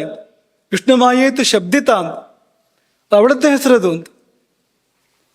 ತ್ರಿಪುರೋಪಾಖ್ಯಾನಕ್ಕೆ ಹೋದ್ರೆ ಅಲ್ಲಿ ಕಥೆಗಳೇ ಇದೆ. ಭಗವಾನ್ ವಿಷ್ಣುವಿನ ಮಾಯೆಯೇ ಹೇಗೆ ಅದು ದುರ್ಗೆಯಾಗಿ, ಪಾರ್ವತಿಯಾಗಿ, ದುರ್ಗಿಯಾಗಿ ಅಥವಾ ಲಲಿತೆಯಾಗಿ ಪ್ರಕಟವಾಗ್ತದೆ ಅನ್ನೋ ನಿರೂಪಣೆ ಮಾಡಿದ್ದಾರೆ ಅಲ್ಲಿ. ಬೇಡ, ನೀವು ಭಾಗವತಕ್ಕೆ ಹೋದರೆ, ಮಹಾಭಾರತಕ್ಕೂ ಭಾಗವತಕ್ಕೂ ಹೋದರೆ ಅಲ್ಲಿ ಈ ದೇವಕಿಯ 7ನೇ ಗರ್ಭ ಏನಾಯ್ತದು? ದೇವಕಿ 7ನೇ ಗರ್ಭ ಮಾಯೆ ಅಲ್ವಾ?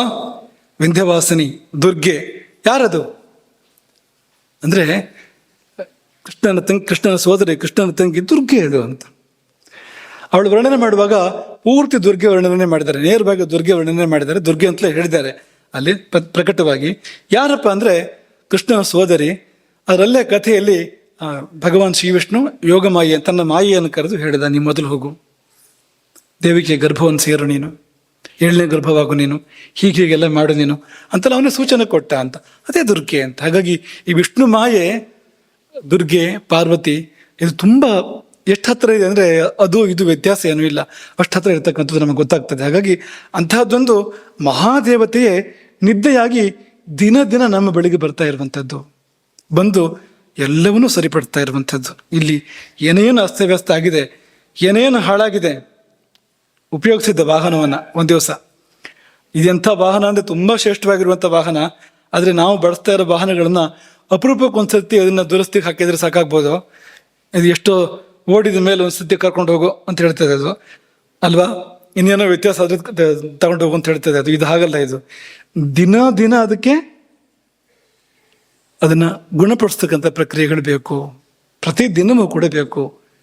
ಈ ಒಂದು 8, 10, 15 ಗಂಟೆ ಉಪಯೋಗಿಸಿದ್ರೆ ಅದಕ್ಕೆ ತಕ್ಕ ವಿಶ್ರಾಂತಿ ಬೇಕು. ಅದರ ನಂತರ ಅದು ವಿಶ್ರಾಂತಿ ಅನ್ನೋದು ಕೇವಲ ಜಡವಾಗಿ ಬಿದ್ದಿರೋದಲ್ಲ ಅಂತ, ತುಂಬಾ ಪ್ರಕ್ರಿಯೆಗಳು ನಡೀತವೆ. ಗುಣವಾಗೋದೇ ಆಗ ಅಂತ. ಚಿಕಿತ್ಸೆ ನಡೆಯುವಾಗಲೂ ಕೂಡ, ಚಿಕಿತ್ಸಾ ಸಂದರ್ಭದಲ್ಲಿಯೂ ಕೂಡ ಆ ಚಿಕಿತ್ಸೆ ಫಲ ಕೊಡಬೇಕಾದ್ರೆ, ಅದು ಕೆಲಸ ಮಾಡಬೇಕಾದ್ರೆ ಅವ್ನು ನಿದ್ದೆ ಮಾಡ್ಬೇಕು. ಅವನು ಆ ನಿದ್ದೆಯಲ್ಲೇ ಸರಿಯಾದ ಫಲ ಕೊಡ್ತಕ್ಕಂಥದ್ದು, ಪರಿಣಾಮ ಕೊಡ್ತಕ್ಕಂಥದ್ದು ಅದು ಅಂತ. ಯಾಕೆಂದ್ರೆ ಅಲ್ಲಿ ಪಾರ್ವತಿ ಇದ್ದಾಳೆ, ಅಲ್ಲಿ ಸಿದ್ಧಯೋಗಿನಿ ಇದ್ದಾಳೆ, ಅವಳ ಕರುಣೆ ಅಲ್ಲಿ ಹರಿತಾ ಇದೆ ಅಂತ. ನಮಗೆ ಇದನ್ನು ಕೇಳಿ ತುಂಬಾ ಸಂತೋಷ ಆಗಿರ್ಬೋದು. ಪ್ರತಿನಿತ್ಯ ನಾವು ರುದ್ರಪತ್ನಿಯನ್ನು ಭೇಟಿ ಮಾಡ್ತಾ ಇದ್ದೇವೆ, ಇಂದ್ರಾದೇವಿಯನ್ನು ಭೇಟಿ ಮಾಡ್ತಾ ಇದ್ದೇವೆ, ಅವಳೇ ಬಂದು ನಿತ್ಯ ನಮ್ಮ ಸೇವೆ ಮಾಡ್ತಾಳೆ ಅಂತೆಲ್ಲ ನೀವು ತುಂಬಾ ಹೆಮ್ಮೆ ಪಟ್ಕೋಬೇಡಿ. ಯಾಕೆಂದ್ರೆ ಮುಂದೆ ವಿಷಯ ಇದೆ. ಯಾವಾಗ ಇದು ಸಿದ್ಧಯೋಗಿನಿ ರುದ್ರಪತ್ನಿ ಅಂತಂದ್ರೆ ಆ ಮುಹೂರ್ತಕ್ಕೆ ಬಂದಾಗ ಅದು ಅಂತ. ಆ ಮುಹೂರ್ತ ತಪ್ಪಿದ್ರೆ, ಸಕಾಲದಲ್ಲಿ ಬರೋಕೆ ಅವಕಾಶ ಕೊಡದೇ ಇದ್ರೆ ಅಕಾಲದಲ್ಲಿ ಬರೋಳು ಕಾಲರಾತ್ರಿ. ಅದನ್ನು ಕೂಡ ಆಯುರ್ವೇದವೇ ಹೇಳಿದೆ. ಅದನ್ನು ಆಯುರ್ವೇದ ಶಾಸ್ತ್ರವೇ ಅದನ್ನು ಕಾಲರಾತ್ರಿ ಅಂತಲೇ ಕರೆದಿದೆ. ಚರಕರ ಹೇಳ್ತಾರೆ ಅದನ್ನ, ಅಕಾಲೇ ಅತಿಪ್ರಸಂಗಾಚ್ಚ ನಚ ನಿದ್ರಾ ನಿಷೇವಿತ. ಅವಳಿಗೆ ಅಂಥ ನಿದ್ರೆ ಏನು ಮಾಡ್ತಾಳೆ ಅಂದರೆ ಸುಖಾಯುಷಿ ಪರಾ ಕುರ್ಯಾತ್, ಕಾಲರಾತ್ರಿ ಪರ, ಕಾಲರಾತ್ರಿಯಾಗಿ ಬರ್ತಾಳೆ ಅವಳೆ. ಬಂದಾಗ ಅವಕಾಶ ಕೊಡದೇ ಇದ್ರೆ, ಬಂದಾಗ ಅಂದರೆ ನಮಗೆ ನಿದ್ದೆನೇ ಈಗ 3 ಗಂಟೆಗೋ 4 ಗಂಟೆಗೋ ಮಲಗೋದು ಅಭ್ಯಾಸ ಮಾಡ್ಕೊಂಡ್ರೆ ಆಗ ಅಷ್ಟೊತ್ತಿಗೆ ನಿದ್ದೆ ಬರ್ಬೋದು. ಆಮೇಲೆ ಅದು ಬರೋದು ನಿದ್ದೆ ಅಲ್ಲ, ಅದು ಬರೋದು ಇನ್ನೇನು. ಅದು ಸಕಾಲಕ್ಕೆ ಬಂದರೆ ಆ ಮುಹೂರ್ತ ಇದೆಯಲ್ಲ, ರಾತ್ರಿ 1 ಪ್ರಹರ, ಸಾಯಂಕಾಲದ ಮೊದಲ ಪ್ರಹರ, ಆ ಮೊದಲ ಪ್ರಹರ ಮುಗಿಯುವ ಸಮಯದಲ್ಲಿ, ಆ ಸಮಯದಲ್ಲಿ ಬರ್ತಾಳೆ ಅವಳು. ಹಾಗೆ ಬಂದರೆ ಅವಳು ಸಿದ್ಧಯೋಗಿನಿ, ಅವಳು ವಿಷ್ಣುಮಾಯ. ಅದು ವ್ಯತ್ಯಾಸ ಆದರೆ ಅಥವಾ ಹದ್ದು ಮೀರಿದರೆ ಎಷ್ಟೊತ್ತಾದರೂ ಹೇಳಲಿಲ್ಲ ಅಂತ, 3 ಆಯಿತು, 4 ಆಯಿತು, 5 ಆಯಿತು, 6 ಆಯಿತು, 7 ಆಯಿತು, ಬಂದಿದ್ದ್ಯಾರು ಅಂದರೆ ಕಾಲರಾತ್ರಿ. ಮಾಡೋದೇನು ಅಂದರೆ ಸುಖ ಮತ್ತು ಆಯಸ್ಸು ಎರಡನ್ನೂ ತಗೊಂಡು ಹೋಗ್ತಾಳೆ. ಈಗ ನೀವು ಆಲೋಚನೆ ಮಾಡ್ಕೋಬೇಕು, ಯಾವುದು ನಿತ್ಯ ಬರ್ತಾ ಇರೋದು ನಮ್ಮ ಬಳಿಗೆ? ಇದ ಸಿದ್ಧಯೋಗಿನಿ ಬರ್ತಾ ಇದ್ದಾಳ, ಕಾಲರಾತ್ರಿ ಬರ್ತಾ ಇದ್ದಾಳ? ಈ ನಿದ್ದೆ ನಿರ್ನಿದ್ರೆ ಅದು ದೋಷ, ಅದು ನಿದ್ದೆ ಬರ್ದೇ ಇರೋದು ಆಯ್ತಾ. ನಿದ್ದೆ ಜಾಸ್ತಿ ಮಾಡೋದು 9-10 ಗಂಟೆ ದೋಷ. ಅತಿಪ್ರಸಂಗಾಚ್ಯ ಅಂತ ಅದನ್ನ ಕರೆದಿರುವಂಥದ್ದು. ಅವಧಿಗಿಂತ ಹೆಚ್ಚು ಮಾಡಿದ ನಿದ್ದೆ ಒಳ್ಳೇದಲ್ಲ, ಏನದು ಹಾನಿ ಮಾಡುತ್ತೆ ನಮಗದು. ಯಾಕೆಂದ್ರೆ ಸಿದ್ಧಯೋಗನೇ ಅಲ್ಲ ಅದು ಅಂತ, ಅದು ದೋಷವೇ ಅದು ಅಂತ. ಆ ಕಾಲದಲ್ಲಿ ಮಾಡುವಂಥದ್ದು ರಾತ್ರಿ ನಿದ್ದೆ ಮಾಡದೇ ಇದ್ರೆ ಅನಿವಾರ್ಯವಾಗಿ ಹಗಲು ನಿದ್ದೆ ಮಾಡಬೇಕಾಯ್ತು. ಹಗಲು ನಿದ್ದೆ ಮಾಡಿದ ಕೂಡಲೇ ಪ್ರಾರಂಭ ಆಯಿತು ಎಲ್ಲ ತಾಪತ್ರಯಗಳು, ಪ್ರಾರಂಭ ಆದವು ಅದ್ರ ಹಿಂದೆ ಅಂತ. ಎಲ್ಲ ತಾಪತ್ರಯಗಳು, ಎಲ್ಲ ಕ್ಲೇಶಗಳು ಪ್ರಾರಂಭ ಆದವು ಅಂತ. ಏನು ವ್ಯತ್ಯಾಸ ಆಗ್ಬಿಡುತ್ತೆ ಈಗ ರಾತ್ರಿ ನಿದ್ದೆ ಬಿಟ್ಟು ಹಗಲು ಮಾಡಿದರೆ ಅಂದರೆ? ಮತ್ತೇನು ವ್ಯತ್ಯಾಸ ಆಗೋದಿಲ್ಲ. ವಾತ ಪಿತ್ತ ಕಫ ಅಂತ 3 ಶಕ್ತಿಗಳು ಕೆಲಸ ಮಾಡ್ತಾ ಇದ್ದೇವೆ ನಮ್ಮೊಳಗೆ, ಅದು ಬಿಟ್ಟು ಬೇರೆ ಏನೂ ಇಲ್ಲ. 4ನೇದು ಯಾವುದೂ ಇಲ್ಲ. 3 ಶಕ್ತಿಗಳು ನಮ್ಮನ್ನು ಇಟ್ಟಿರುವಂಥದ್ದು. 3ರಲ್ಲಿ ರಾತ್ರಿ ನಿದ್ದೆ ಮಾಡದೇ ಇದ್ದಾಗ ವಾತ ಕೆರಳತ್ತೆ, ವಾತ ಕೋಪ ಅಂತ ಕರೀತಾರೆ, ಆ ಧಾತು ಕುಪಿತವಾಗತ್ತೆ. ಅನಿವಾರ್ಯವಾಗಿ ಹಗಲು ನಿದ್ದೆ ಮಾಡಬೇಕಾಯ್ತು, ಅಥವಾ ಸಂಧ್ಯಾಕಾಲದಲ್ಲಿ ನಿದ್ದೆ ಮಾಡಬೇಕಾಯ್ತು. ರಾತ್ರಿ ತಡೆದು ಮಲಗಿದ್ರೆ ಬೆಳಗ್ಗೆ ಸಂಧ್ಯಾಕಾಲ, ಬ್ರಾಹ್ಮಿ ಮುಹೂರ್ತ, ಸಂಧ್ಯಾಕಾಲ ಎಲ್ಲ ನಿದ್ದೆ ಮಾಡಬೇಕಾಯ್ತು. ಬೆಳಗ್ಗೆ ಆದ್ಮೇಲೂ ನಿದ್ದೆ ಮಾಡಬೇಕಾಯ್ತು. ಹೀಗೆ ಮಾಡಿದಾಗ ಆಗುವಂಥದ್ದು ಯಾವುದು? ಹಗಲು ನಿದ್ದೆ ಮಾಡಿದಾಗ ಆಗುವಂಥದ್ದು ಯಾವುದು ಅಂದರೆ ಶ್ಲೇಷ್ಮ ಕೋಪ ಅಥವಾ ಕಫದ ಕೋಪ ಅಂತ ಅದಾಗುವಂಥದ್ದು. 3ರಲ್ಲಿ 2 ಕೋಪ ಬಂದಾಯ್ತು. ಅದು ವಾತ ಮತ್ತು ಶ್ಲೇಷ್ಮ ಅಥವಾ ಕಫ 2 ಕುಪಿತ ಆಯಿತು, 2 ವಿಕಾರ ಆಯಿತು. ಇನ್ನು ಉಳಿದಿದ್ದು ಯಾವುದು? ಪಿತ್ತ ಒಂದು ಚೆನ್ನಾಗಿದೆಯಲ್ಲ, ಪರವಾಗಿಲ್ಲ ಅಂದರೆ, ಇದು 2 ಕುಪಿತ ಆದರೆ ಅದನ್ನು ಸುಮ್ಮನೆ ಇರೋಕ್ಕೆ ಬಿಡೋದಿಲ್ಲವು ಅಂತ. ಒಂದು ಕುಪಿತವಾದರೆ ಉಳಿದವುಗಳ ಮೇಲೆ ಪರಿಣಾಮ ಆಗ್ತದಂತೆ. 3ರಲ್ಲಿ 2 ಕುಪಿತ ಆದಮೇಲೆ ಮತ್ತು ಅದೇನು ಮಾಡೋದು? ಪಿತ್ತ ಏನು ಮಾಡೋದು? ಪಿತ್ತದ ಮೇಲೆ ನೇರ ಪರಿಣಾಮ ಕೂಡ ಇದೆ, ಆಹಾರದ ಮೇಲೆ ನೇರ ಪರಿಣಾಮ ಇದೆ. ಆಹಾರದ ವಿಷಯ ಮಾತಾಡ್ರಿ, ನಿದ್ದೆ ವಿಷಯ ಯಾಕೆ ಮಾತಾಡ್ತೀರಿ ಅಂತ ಹೇಳಬೇಡಿ. ಯಾಕೆಂದರೆ ನಿದ್ದೆಗೆಟ್ಟರೆ ಕೂಡಲೇ ಆಗೋದೇ ಹಸಿವಿನ ಹಾನಿ ಅಥವಾ ಅಗ್ನಿಯ ಹಾನಿ, ಅಗ್ನಿಗೆ ತೊಂದರೆ ಬರುವಂಥದ್ದು, ಅರುಚಿ ಅಲ್ಲಿಗೆ ಬರುವಂಥದ್ದು. ನೀವು ಅನುಭವದಲ್ಲಿ ಕಂಡುಕೊಳ್ಬೋದು. ನಿದ್ದೆ ಬಿಡ್ತಾ ಬನ್ನಿ, ಮಾಡಬೇಡಿ. ಆದರೆ ಬೇಕೇ ಬೇಕು ಅಂತಿದ್ರೆ ತತ್ಕಾಲಕ್ಕೆ ಮಾಡಿ ನೋಡ್ಬೋದು ಅಂತ. ಕೂಡಲೇ ಪರಿಣಾಮ ಆಗೋದು ಹೊಟ್ಟೆ ಮೇಲೆ ಅಂತ. ಅಗ್ನಿ ಹಾಳಾಯಿತು ಅಂದರೆ ಹಸಿವು ಹಾಳಾಯಿತು, ಅದಾಯಿತು ಅಂದರೆ ಎಲ್ಲ ಹಾಳಾಯಿತು. ಅಗ್ನಿ ಒಂದು ಹೋಯ್ತು ಅಂದರೆ ಮತ್ತೆ ಯಾವುದೂ ಉಳಿದಿದೆಯಲ್ಲ. ಈ ವ್ಯವಸ್ಥೆಯಲ್ಲಿ ಯಾವುದೂ ಚೆನ್ನಾಗಿರೋಕ್ಕೆ ಸಾಧ್ಯ ಇಲ್ಲ. ಅದು ಒಂದು ತುಂಬ ಮೂಲಭೂತವಾಗಿರುವಂಥದ್ದು, ತುಂಬ ಮುಖ್ಯವಾಗಿರುವಂಥದ್ದು. ಅದು ಚೆನ್ನಾಗಿದ್ದರೆ ಎಲ್ಲವೂ ಚೆನ್ನಾಗಿರೋಕ್ಕೆ ಸಾಧ್ಯ. ಅದು ಹೋದರೆ ಎಲ್ಲವೂ ಕೂಡ ಹೋಯ್ತು ಅಂತ. ಹಾಗಾಗಿ ಒಂದು ನಿದ್ದೆ ಹೋಯ್ತು ಅಂದರೆ ಮತ್ತೆ ಉಳಿಯೋದೇನೂ ಇಲ್ಲ ಜೀವನದಲ್ಲಿ, ಎಲ್ಲ ಹೋಗ್ಬಿಡುತ್ತೆ. ಹಾಗಾಗಿ ಇದನ್ನು ಸರಿಯಾಗಿ ಮಾಡಬೇಕು. ಸರಿಯಾಗಿ ಮಾಡೋದಂದ್ರೆ ಏನು? ಎಚ್ಚರನೇ ಆಗಿಲ್ಲ, ಜೋರು ನಿದ್ದೆ ಬಂತು ಅನ್ನೋದಲ್ಲ ಅಂತ. ನಿದ್ದೆಯಲ್ಲಿ ತುಂಬ ವೈವಿಧ್ಯಗಳನ್ನ ಹೇಳಿದ್ದಾರೆ, ಅನೇಕ ವೈವಿಧ್ಯಗಳನ್ನ ಹೇಳಿದ್ದಾರೆ ನಿದ್ದೆಯಲ್ಲಿ. ಆ ವೈವಿಧ್ಯಗಳಲ್ಲಿ ಯಾವುದು ಬಂತು ಅಂತ ನೋಡ್ಕೋಬೇಕು ನಾವು ಅಂತ. ಭೂತಧಾತ್ರಿ ಬಂದರೆ ಒಳ್ಳೆಯದು. ಭೂತಧಾತ್ರಿ ಅಲ್ಲ, ಇನ್ನೂ ಬೇರೆ ಇಲ್ಲದೆ ತಮೋಭವ, ಶ್ಲೇಷ್ಮ ಸಮುದ್ಭವ, ಮನಃಶರೀರ ಶ್ರಮ ಸಂಭವ, ಆಗಂತುಕಿ, ವ್ಯಾಧ್ಯನುವರ್ತಿನಿ ಅಂತ ಹೀಗೆಲ್ಲ ಹೇಳ್ತಾರೆ. ಆ ಬೇರೆ ಬೇರೆ ನಿದ್ದೆಗಳು ಸಮಸ್ಯೆ ಅಂತ. ತಮೋಭವ ಮಾಹು ರಹಸ್ಯ ಮೂಲಂ ಚರಕರು ಹೇಳಿದ್ದು. ಈ ತಮೋಭವ ಎನ್ನುವ ನಿದ್ದೆ ಬಂತು ಅಂದರೆ ಪಾಪ ಬಂತು ಅಂತಲೇ ಅರ್ಥ ಅಂತ, ಪಾಪ ಸಂಗ್ರಹ ಮಾಡ್ತಾ ಇದ್ದೀವಿ ಅಂತಲೇ ಅರ್ಥ ಅಂತ. ಹಾಗಾದ್ರೆ ಯಾವುದಪ್ಪ ಇದು ಭೂತಧಾತು ಹೇಗಿರುತ್ತೆ ಅಂದರೆ ಅದು ನಡುರಾತ್ರಿಯ ರಾತ್ರಿಯ ಮಧ್ಯ ಬಿಂದು ಇದೆಯಲ್ಲ, ಅದನ್ನು ಕೇಂದ್ರ ಮಾಡ್ಕೊಂಡು ಆ ಕಡೆ ಈ ಕಡೆ ಬರುತ್ತೆ. ಅದು ಭೂತಧಾತ್ರಿ. ಅದು ಸಾತ್ವಿಕ ನಿದ್ರೆ ಅಂತ ಹೆಸರು ಅದಕ್ಕೆ ಅಂತ. ಮಧ್ಯರಾತ್ರಿಯ ಮಧ್ಯಬಿಂದುವೇ ಮಧ್ಯಬಿಂದುವಾಗಿದ್ದುಕೊಂಡು ಆದರೆ ಹಿಂದೆ ಮುಂದೆ ಒಂದೊಂದು ಯಾಮ, ಹಿಂದೆ 3 ಗಂಟೆ ಮುಂದೆ 3 ಗಂಟೆ, ಸುಮಾರಾಗಿ 3 ಗಂಟೆ ಅಂತ ಹೇಳುವಂಥದ್ದು. ರಾತ್ರಿ ಹೆಚ್ಚು ಕಡಿಮೆ ಆದಾಗ ಹೆಚ್ಚು ಕಡಿಮೆ ಆಗ್ಬೋದದು. ಹಿಂದೆ 3 ಗಂಟೆ ಮುಂದೆ 3 ಗಂಟೆ, ಆ ನಡುರಾತ್ರಿಯ ಮಧ್ಯ ಬಿಂದು ಇದೆಯಲ್ಲ, ಅದನ್ನಿಟ್ಕೊಂಡು ಬರುವ ನಿದ್ರೆ ಇದೆಯಲ್ಲ, ಆ ಸಾತ್ವಿಕ ನಿದ್ರೆ. ಆ ಸಾತ್ವಿಕ ನಿದ್ರೆಗೆ ಭೂತಧಾತ್ರಿ ಎನ್ನುವ ಹೆಸರಿರ್ತಕ್ಕಂಥದ್ದು. ಮತ್ತೆಲ್ಲ ನಮಗೆ ಕ್ಲೇಶವನ್ನು ಉಂಟು ಮಾಡಲಿಕ್ಕೆ ಇರುವಂಥದ್ದು. ನೋಡಿ, ತಾಮಸ ನಿದ್ದೆ ಅಂದರೆ ಹಗಲು ಬರುತ್ತೆ ನಿದ್ದೆ, ರಾತ್ರಿನೂ ಬರುತ್ತೆ. ರಾಜಸ ನಿದ್ದೆ ಅಂದರೆ ಅನಿಮಿತ್ತ, ಯಾವಾಗ ಬರುತ್ತೆ ಅಂತಲೇ ಗೊತ್ತಾಗಲ್ಲ, ಎಷ್ಟೊತ್ತಿಗೆ ಬರುತ್ತೆ ಅಂತಲೇ ಗೊತ್ತಾಗಲ್ಲ. ನಮ್ಮಲ್ಲಿ ಕೆಲವರು ಇದ್ದಾರೆ, ಅವರು ಶಂಖ ಊದುವಾಗಲೂ ನಿದ್ದೆ ಮಾಡ್ತಾ ಇರ್ತಾರೆ. ಅದಕ್ಕೆಲ್ಲ ಶಕ್ತಿ ಬೇಕಾಗ್ತದೆ, ಎಲ್ಲರಿಗೂ ಸಾಧ್ಯ ಇಲ್ಲ ಅದನ್ನು. ಸೋಟು ತೊಳಸ್ತಾ ಇರುವಾಗಲೂ ನಿದ್ದೆ ಮಾಡುವಂಥ ಭೂಪತಿಗಳಿರ್ತಾರೆ. ಅಥವಾ ಬೆಲ್ಲ ತೆಗೆಯುವಾಗ ಕೈ ಹಾಕಿದ್ ಗೊತ್ತು ಪಾತ್ರೆಗೆ, ಬೆಲ್ಲ ತೆಗಿಲಿಕ್ಕೆ ಅಂತ, ಬೆಲ್ಲದ ಡಬ್ಬಿಗೆ, ಮುಂದೆ ಏನಾಯ್ತು ಅಂತಲೇ ಗೊತ್ತಿಲ್ಲ ಅಂತ, ಮುಂದೆಲ್ಲ ಕನಸು ಅಂತ. ಹೀಗೆ ಅನಿಮಿತ್ತ ಅಂದರೆ ಯಾವ್ಯಾವ ನಿದ್ದೆ ಬರುವಂಥದ್ದು, ಸಮಯ ಇಲ್ಲದೆ ಬರುವಂಥ ನಿದ್ದೆ, ಅದು ರಾಜಸ ನಿದ್ದೆ. ಅದು ಅಂತ. ಸಾತ್ವಿಕ ಅಂದ್ರೆ ಯಾವುದು ಅಂದರೆ ಸತ್ವಭೂಯಿಷ್ಠಾನ ಅರ್ಧರಾತ್ರಿ. ಅರ್ಧರಾತ್ರಿಯಲ್ಲಿ ನಿಜವಾದ ನಿದ್ದೆ ಇರುವಂಥದ್ದು. ಅಮಾವಾಸ್ಯೆ ಅಂದೇನು ಒಂದು ಕ್ಷಣ ಮಾತ್ರ ಅದು ಇರುವಂಥದ್ದು, ಸಂಧ್ಯಾಕಾಲ ಒಂದು ಕ್ಷಣ ಮಾತ್ರ. ಹಿಂದೆ ಮುಂದಿನ ಸಮಯಗಳು ಸೇರಿದಾಗ ಅದಕ್ಕೊಂದು ಚೌಕಟ್ಟು ಬರುವಂಥದ್ದು. ಹಾಗೆ ಆ ರಾತ್ರಿಯ ಮಧ್ಯ ಬಿಂದುವಿನಲ್ಲಿ ಅದರ ಒಂದು ಜೀವ ಇದೆ, ಹಿಂದು ಮುಂದಾಗಿ ದೇಹ ಬರಬೇಕು ಅಂತ, ಅದಕ್ಕೆ ಅಂತ. ಆ ನಿದ್ದೆ ಅದಕ್ಕೆ ಪೂರ್ವಾಂಗ ಉತ್ತರಾಂಗ, ಹಿಂದೆಷ್ಟೋ ಮುಂದಷ್ಟೇ ಎನ್ನುವ ಹಾಗೆ ಅಂತ, ಪಕ್ಷಿಗೆ 2 ರೆಕ್ಕೆ ಇದ್ದ ಹಾಗೆ ಅಂತ. ಹಾಗೆ ಬಂದರೆ ಆ ಸಾತ್ವಿಕ ನಿದ್ರೆ ಅಂತ ಹೆಸರು ಅದಕ್ಕೆ. ಇನ್ನು ವಾತವಿಕಾರದ ನಿದ್ದೆಗಳಿರ್ತವೆ. ಕ್ಷೀಣಶ್ಲೇಷ್ಮಣ, ಶರೀರದಲ್ಲಿ ಕಫಧಾತು ಕ್ಷೀಣವಾಗಿ ಹೋದರೆ, ಆಮೇಲೆ ವಾತ ತುಂಬ ವೃದ್ಧಿ ಆದರೆ, ಹಾಗೆಲ್ಲ ಆದಾಗ ನಿದ್ದೆನ ಬರದೇ ಹೋಗ್ಬೋದು. ವಾತ ಅನ್ನೋದು ನಿದ್ದೆಗೆ ವಿರೋಧಿ, ನಿದ್ದೆನ ಬರದೇ ಹೋಗ್ಬೋದು. ಅಥವಾ ಬಂದರೂ ಕೂಡ ಬಂದ ಹಾಗೆ ಅಷ್ಟೇ, ಕಣ್ಣು ಮುಚ್ಚಿದ ಹಾಗೆ, ಹೀಗಂದ್ರೂ ಎಚ್ಚರ ಆಗತ್ತೆ ಅದಕ್ಕೆ, ನಾಯಿ ನಿದ್ರೆ ಅಂತ.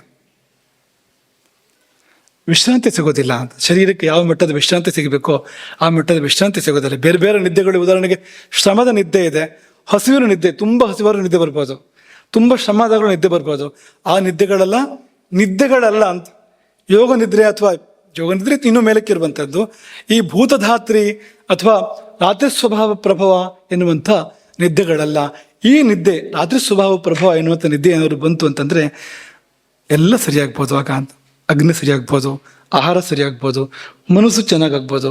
ಅದು ಮಾತ್ರವಲ್ಲ, ತುಂಬ ಪ್ರಯೋಜನಗಳನ್ನ ಹೇಳ್ತಾರೆ ಅದಕ್ಕೆ. ಅದು ಮುಂದಕ್ಕೆ ಅದನ್ನು ಸ್ವಲ್ಪ ಮಟ್ಟಿಗೆ ಗಮನಿಸೋಣ. ಅದನ್ನು ಅಷ್ಟೆಲ್ಲ ಪ್ರಯೋಜನ ಆಗ್ಬೋದು ಆ ನಿದ್ದೆ. ಅದನ್ನು ಹದವರಿತು ಉಪಾಯದಿಂದ ಮಾಡಿದರೆ ಆ ನಿದ್ದೆಯೇ ಧ್ಯಾನವಾಗಿಯೂ ಪರಿಣಮಿಸ್ಬೋದು. ರಾತ್ರಿ ಮಾಡುವಂಥ ನಿದ್ದೆಯೇ ಧ್ಯಾನ ಅಂತ. ಧ್ಯಾನದ ರೂಪವನ್ನೇ ನಿದ್ದೆ ತಾಡೋದಕ್ಕೆ ಸಾಧ್ಯ ಇದೆ, ಆ ತಿಳುವಳಿಕೆ ನಮಗಿದ್ದಾಗ ಅಂತ. ಹಾಗಾಗಿ ಅದಕ್ಕೆ ನಾವು ಮೊದಲು ಶಾಸ್ತ್ರಕ್ಕೆ ಶರಣಾಗಬೇಕು, ಒಂದು ಸ್ವಲ್ಪ ತಿಳ್ಕೊಳ್ಬೇಕಾದನ್ನು ತಿಳ್ಕೊಳ್ಬೇಕು. ಮೂರ್ಖತನದಲ್ಲಿ ಜೀವನ ಮಾಡಬಾರ್ದು. ಜೀವನದ ಆರಂಭದ ಘಟ್ಟವನ್ನು ವಿದ್ಯಾಭ್ಯಾಸ ಅಂತ ಯಾಕೆ ಇಟ್ಟಿದ್ದಾರೆ ಅಂತಂದರೆ, ತಿಳ್ಕೊ ಅಂತ. ಮುಂದೆ ಜೀವನ ಮಾಡುವಂಥದ್ದಿದೆ, ತಿಳ್ಕೊ ಈಗ, ಆಮೇಲೆ ಜೀವನ ಮಾಡುವಂಥ. ಈಗೇನಾಗಿದೆ ಅಂದರೆ, ಮೊದಲು ಜೀವನ ಮಾಡುವಂಥ ಹೇಳ್ಕೊಡೋದು, ಜೀವನ ಮಾಡೋದ್ರಲ್ಲಿ ಹೊಟ್ಟೆಪಾಡಿಗೆ ಅನ್ಬೇಕು, ಅದನ್ನೇ ಹೇಳ್ಕೊಡೋದು ಅಂತ, ಬೇರೆ ಏನೂ ಹೇಳ್ಕೊಡೋದಿಲ್ಲ. ಅದು ಹೇಳ್ಕೊಡ್ಬೇಕಾಗಿದ್ದು ಏನು ವಿದ್ಯಾಭ್ಯಾಸದಲ್ಲಿ ಅಂದರೆ, ಊಟ ಹೇಗೆ ಮಾಡಬೇಕು, ನಿದ್ದೆ ಹೇಗೆ ಮಾಡಬೇಕು, ನಾಲಿಗೆ ಹೇಗೆ ಬಳಸಬೇಕು, ಕಣ್ಣನ್ನು ಹೇಗೆ ಬಳಸಬೇಕು, ಕಿವಿನ ಹೇಗೆ ಬಳಸಬೇಕು, ಮನಸ್ಸನ್ನು ಹೇಗೆ ಇಟ್ಕೋಬೇಕು, ಇಂಥದ್ದನ್ನು ಮೊದಲು ಕಲಿತ್ರೆ ಜೀವನ ಕಲಿತಂತೆ ಆಯಿತು. ಅದು ಬಿಟ್ಟು ದುಡ್ಡೆಲ್ಲಿ ಸಿಗ್ತದೆ, ಹೆಚ್ಚು ದುಡ್ಡನ್ನು ಹೇಗೆ ಸಂಪಾದನೆ ಮಾಡ್ಬೋದು ಅನ್ನೋದನ್ನು ಕಲಿತ್ರೆ ಅವನು ಆ ದುಡ್ಡನ್ನು ಏನು ಮಾಡ್ತಾನೆ, ಆಮೇಲೆ ಅವ್ನು ಹೇಗೆ ಬಳಸ್ಬೇಕು ಅಂತ ಗೊತ್ತಿರೋದಿಲ್ಲ ನನಗೆ ದುಡ್ಡನ್ನು ಅಂತ. ಆ ದುಡ್ಡನ್ನು ಹೇಗೆ ಹೋಗೋ ಬಳಸಿ ಹಾಳಾಗ್ತಾನೆ ಅಂತ. ಹಾಗಾಗಿ ಮೊದಲು ಬೇಕಾಗಿರುವಂಥದ್ದು ಈ ಶಿಕ್ಷಣ, ಜೀವನ ಶಿಕ್ಷಣ. ಇದನ್ನೇ ನಮ್ಮ ಪ್ರಾಚೀನರು ಜೀವನದ ಆರಂಭದಲ್ಲಿ ಕೊಡ್ತಾ ಇದ್ದಿದ್ದು. ಹಾಗಾಗಿ ನಿದ್ದೆ ಉಪಸ್ತಂಭಗಳಲ್ಲಿ ಬಂದು, ಅಂದರೆ ಶರೀರವನ್ನು ಅದು ಧಾರಣೆ ಮಾಡಿದೆ ನಿದ್ದೆ. ಅದು ನಿಮಗೆಲ್ಲ ಚೆನ್ನಾಗಿ ಗೊತ್ತು. ನಿದ್ದೆ ಆಗದೆ ಇದ್ದರೆ ಶರೀರ ನಿಂತ್ಕೊಳ್ಳೋಕೆ ಕಷ್ಟ ಆಗ್ತದೆ ನಮಗಲ್ವಾ. ಕಂಬ ಅಂದರೆ ಕಂಬನೇ ಹೋದದು ಅಂತ. ಒಂದೇ ದಿವಸ ನಿದ್ದೆ ಆಗಿಲ್ಲ ಅಂತಂದರೆ ನಿಂತ್ಕೊಳ್ಳೋದೇ ಕಷ್ಟ ಆಗ್ಬೋದು, ಓಡಾಡೋದೇ ಕಷ್ಟ ಆಗ್ಬೋದು. ಒಂದು ವಾರ ನಿದ್ದೆ ಸರಿಯಾಗಿಲ್ಲ ಅಂದರೆ ನಕ್ಷತ್ರ ಮಂಡಲ ಕಾಣ್ತಾ ಇರ್ಬೋದು ಅವನಿಗೆ ಅಲ್ವಾ, ಮನುಷ್ಯರು ಯಾರು ಕಾಣ್ತಾ ಇರೋದಿಲ್ಲ, ಇನ್ನೇನು ಕಾಣ್ತಾ ಇರ್ಬೋದು ಅವನಿಗೆ ಅಂಥ ಸ್ಥಿತಿ ಬರ್ಬೋದು. ಹಾಗಾಗಿ ಅಂಥ ಉಪಸ್ತಂಭವನ್ನ ಅರ್ಥ ಮಾಡಿಕೊಂಡು ಜೀವನದಲ್ಲಿ ಅದನ್ನು ಸರಿಯಾಗಿ ಇಟ್ಕೊಳ್ಳೋಣ, ಸ್ವಲ್ಪ ನೋಡ್ಕೊಳ್ಳೋಣ. ಆ ಕಂಬ ಏನಾಗಿದೆ, ಕಂಬ ಜಾರಿದೆಯಾ, ಮುರಿದಿದೆಯಾ, ಅದು ಶಿಥಿಲವಾಗಿದೆಯಾ, ಅದಕ್ಕೇನಾದ್ರು ಆ ಕಂಬವನ್ನು ಬಲಪಡಿಸ್ಬೇಕಾದಿದೆಯಾ ಅನ್ನೋದನ್ನು ನೋಡ್ಕೊಳ್ಳೋಣ. ಮತ್ತೊಮ್ಮೆ ಕೊನೆಯ ಕ್ಷಣದಲ್ಲಿ, ಕೊನೆಯ ವಾಕ್ಯದಲ್ಲಿ ನೆನಪು ಮಾಡಿಕೊಡುವಂಥದ್ದು ನಿಮಗೆ, ನಿತ್ಯ ನೀವು ಮಾಡುವಂಥ ನಿದ್ದೆ ಅದು ಯಾವುದು ಅನ್ನೋದನ್ನು ಅವಲೋಕನ ಮಾಡ್ಕೊಳ್ಳಿ. ಅದು ಕಾಲರಾತ್ರಿ ಆಗದೆ ಇರಲಿ, ಅದು ಭೂತಧಾತ್ರಿ ಆಗಲಿ, ವಿಷ್ಣು ಮಾಯಾ ವೈಷ್ಣವಿ ಮಾಯಾ ಎನ್ನುವಂತೆ ಇರಲಿ ಅದು. ಯಾಕೆಂದರೆ ಅದೇ ಹೋದಾದರೆ ತುಂಬ ಒಳ್ಳೆಯದಾಗ್ತಾ ಇರ್ತದೆ ಆ ನಿದ್ದೆ ಮಾಡುವ ಕಾಲದಲ್ಲಿ. ಅದಾಗದೇ ಇದ್ದರೆ ಅದು ನಮ್ಮನ್ನು ಶಪಿಸಲಿಕ್ಕೆ ಬಂದಿರುವಂಥದ್ದು, ನಮ್ಮನ್ನು ಹದಗೆಡಿಸಲಿಕ್ಕೆ ಬಂದಿರುವಂಥದ್ದು, ನಮ್ಮನ್ನು ತುಂಬ ಕ್ಲೇಶಕ್ಕೆ ಒಳಪಡಿಸಲಿಕ್ಕೆ ಬಂದಿರುವಂಥದ್ದು. ಹಾಗಾಗಿ ಆ ಎಚ್ಚರ ನಮಗೆ ಯಾವಾಗ ಬರ್ತದೋ ಅಲ್ಲಿಂದ ನಮ್ಮ ಜೀವದ ಉದ್ಧಾರ ಪ್ರಾರಂಭ ಆಗುವಂಥದ್ದು. ಹರಿರಾಮ್.